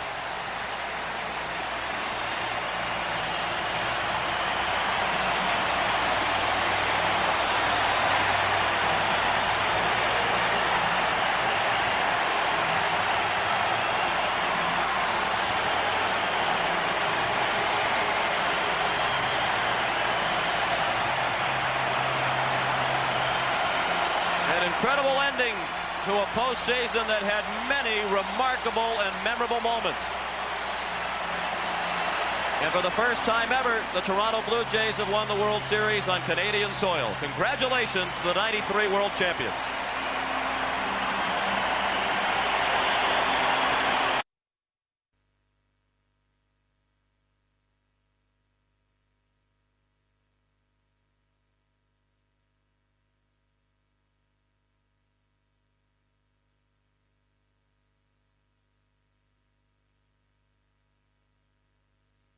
Blue Jays have won their second consecutive World Championship. It's the first time they've won it at home. Let's go down to the bedlam that is the Toronto clubhouse and join Tim McCarver. Jubilant is an understatement, Sean. I'm with Cito Gaston, and how is that for thrills and excitement? Oh, man, I guess that just puts the topping on the cake right there. So happy for Joe and so happy for Molitor. Really happy for Molitor. He was, just played his heart out all year. It looked like we almost blew that game, but these guys never quit. They just like the Phillies. Phillies are a great group of guys, and they just kept battling. We kept battling. When you first came in the clubhouse, you started to tell me a story that your eyes were not moist until. Finish it. Until I went over and gave Molitor a hug, and his eyes were moist, and I couldn't help from get mine the same way. And I'm so happy for him and all these guys. They've been outstanding all year, man. Well, congratulations for 2 in a row, Cito. Thank you very much. Appreciate it. More than welcome. And Joe Carter joins us. Joe. Looked like a fastball down and in, right? No, in fact, it was a slider. Oh, what? Yeah, that was down and in. It was the same pitch I just swung and missed. But at that time, I said I'm going to choke up because the only pitch he's throwing for a strike is a slider. I just kind of just stayed down on it, tried to make contact. I thank God. I mean, this is a storybook ending. I told my wife before I went to the ballpark, I said something special is going to happen today. What can you say? This is awesome. This is unbelievable. You caught the ball last year in Atlanta, the last out from Mike Timlin. What is the difference between this year, obviously, other than your involvement with the game-winning hit? You may think it's ironic, but after I told everybody I was going to catch the last out. When we didn't score there in the 8th inning, I said, now I'm going to drive in the winning run to myself, and I'm thinking that. And now I said, I've got to be a part of that. You look at the films from last year, I got to make the last out. And now this year, it's the game-winning home run. I mean, this is, I can't explain it. Well, Joe Carter said he was going to drive in the winning run, and he's a man of his word. Let's go to Jim Gray. All right, thank you very much, Jimmy. Obviously, this is not the interview that Jim Fregosi wanted to be doing, but Jim, you've got to be disappointed with that ending. Well, you know, I got to give this club a lot of credit. They battled back from a lot of runs down. We did everything we could do. We just came up a little short. It was what I consider a very different series and a very good series. I thought there was a lot of exciting baseball. I want to offer my congratulations to Cito Gaston, Pat Gillick, and the entire Toronto organization. They've got a great ball club. They played us. They come from behind a couple times. They were down. It was a great series for them, but just wanted to show and tell everybody how much heart this club has. They will battle, and they're tough. Jim, the decision to use Mitch Williams again tonight after what happened the other night. Well, Mitch Williams has been our closer all year. I'm not going to change things. He's the guy that's done it for us. I just told him a few minutes ago that he's the one that got us this far, and I'm not going to change. Jim, congratulations. It's been a sensational year. Thank you very much. We appreciate you coming on. Let's go back upstairs to Sean. Gracious in defeat, as you might expect, from Jim Fregosi, who waited 28 years to get to his first World Series. We'll return to Sky Dome after this word from your local station. Realize it, they're having a party in Toronto, Ontario, Canada, as the Blue Jays become the first team since those 77-78 Yankees to repeat, winning the World Series 1993 style 8-6. Thank yous to Cito Gaston, and thank you, I'm sure, to Joe Carter, who told us before the game that he wanted to watch football tomorrow, and I guess he was serious. Let's go down for the very first trophy presentation on Canadian soil, and here's Tim McCarver. Tim? All right, Pat, we're right in the middle of the party as Dr. Bobby Brown will give the trophy to the chairman of the board of the Toronto Blue Jays, Mr. Peter Witherington. Peter, congratulations to you and the Blue Jays organization. This trophy is being presented as the world's champions. You're victors on the field, and that's where it all counts. Congratulations to you, Paul Beeston, Pat Gillick, and Cito Gaston, and the entire Blue Jays team. It was a great, great performance and a tremendous finish. Thank you very much, Dr. Brown. It's been a terrific season. We've had, Peter, just turn around toward the camera. We've had a terrific season. Pat, Paul, the players have all made a tremendous contribution, and I would like to also say and accept this trophy on behalf of the 4 million some odd fans who support this team year after year. It's a great, great pleasure and a great privilege to accept that team on behalf of all of the people involved. It's wonderful. It's wonderful also on behalf of all of Canada. Thank you. For the second consecutive time in as many years, the Toronto Blue Jays are world champions, largely the efforts of this man right here for the first time. And with the presentation of the Chevrolet Player of the Series Award, here's Kurt Ritter. Kurt? Paul, on behalf of Chevrolet dealers all across Canada and the United States, I'd like to present you with a 1993 Chevrolet MVP trophy. Here you go. Tell you. Thank you very much. Well, we're going to be donating to the charity of your choice, an Astrovan, so be thinking of somebody really special out there. Once again, congratulations, and buddy, enjoy it. You really deserve it. I certainly will appreciate it. I want to thank you for that. And I'm primarily a DH, so I hope I don't drop this thing. It's pretty heavy, but I'll tell you, Tim, more than anything, people ask you what you feel in a moment like this, and for me, it's a feeling of thankfulness. After all that has come my way and the blessings, this is just a great opportunity. And to win a game in that fashion, I think it's last time was Bill Mazeroski, is that right? That hit a home run to win a World Series. And when I saw that ball go out of the park, it was just really a dream come true. So I'm very thankful, and I appreciate this award very much. Paul, did you ever, in your wildest imagination, in the first of your 3-year contract, ever dream that a world championship would be coming to Toronto? Well, Tim, you know, when I chose to come to Toronto, it was a difficult decision. But once it was made, I started to have those visions of maybe the Blue Jays will be the first team in 15 years to win back-to-back titles. Naturally, I knew it wasn't going to be easy, but step by step, grinding it out, a lot of hard work and Cito's leadership, sure enough, we were able to accomplish that feat. Any comparison? I mean, it's been 11 years since you've been wet after a World Series, right? Well, I'll tell you, those guys from 82 know how I love them too, but I'm telling you, this is going to be number one for me, my first World Series championship. All right, congratulations to you, Paul. Congratulations, Kurt, and we'll be right back right after this.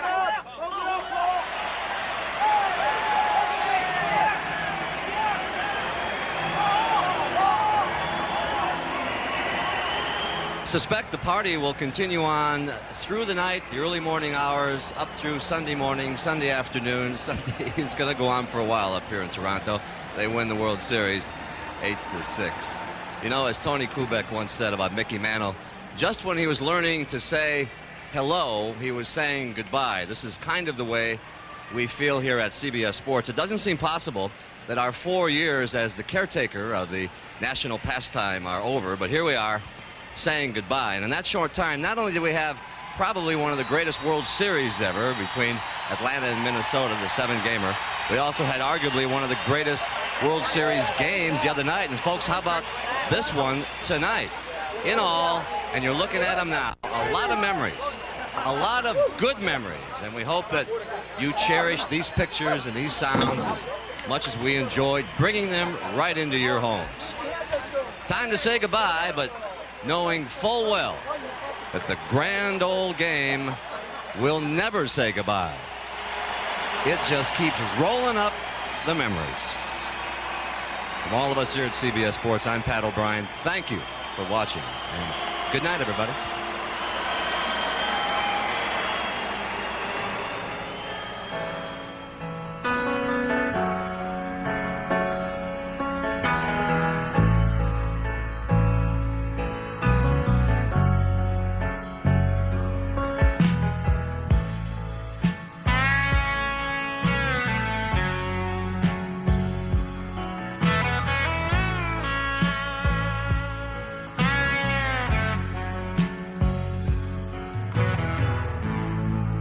Think in terms of bridges burned.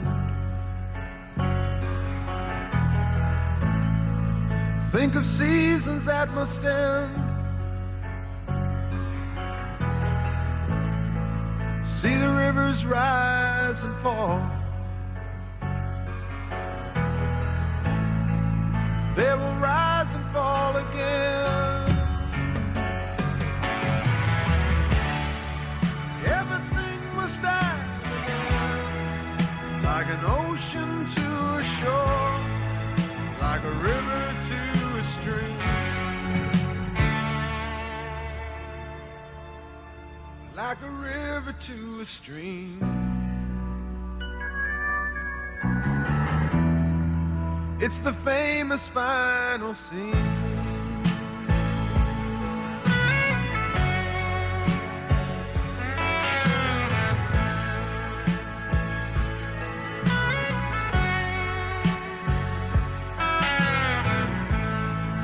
How you tried to make it work.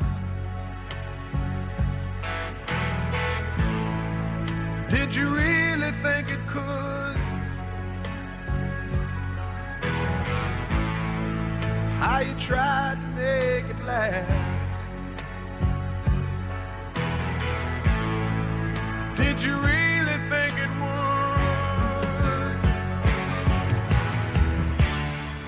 Like a guest who stayed too long. Now it's finally time to leave. Yes, it's finally time to leave. Take it calmly and serene.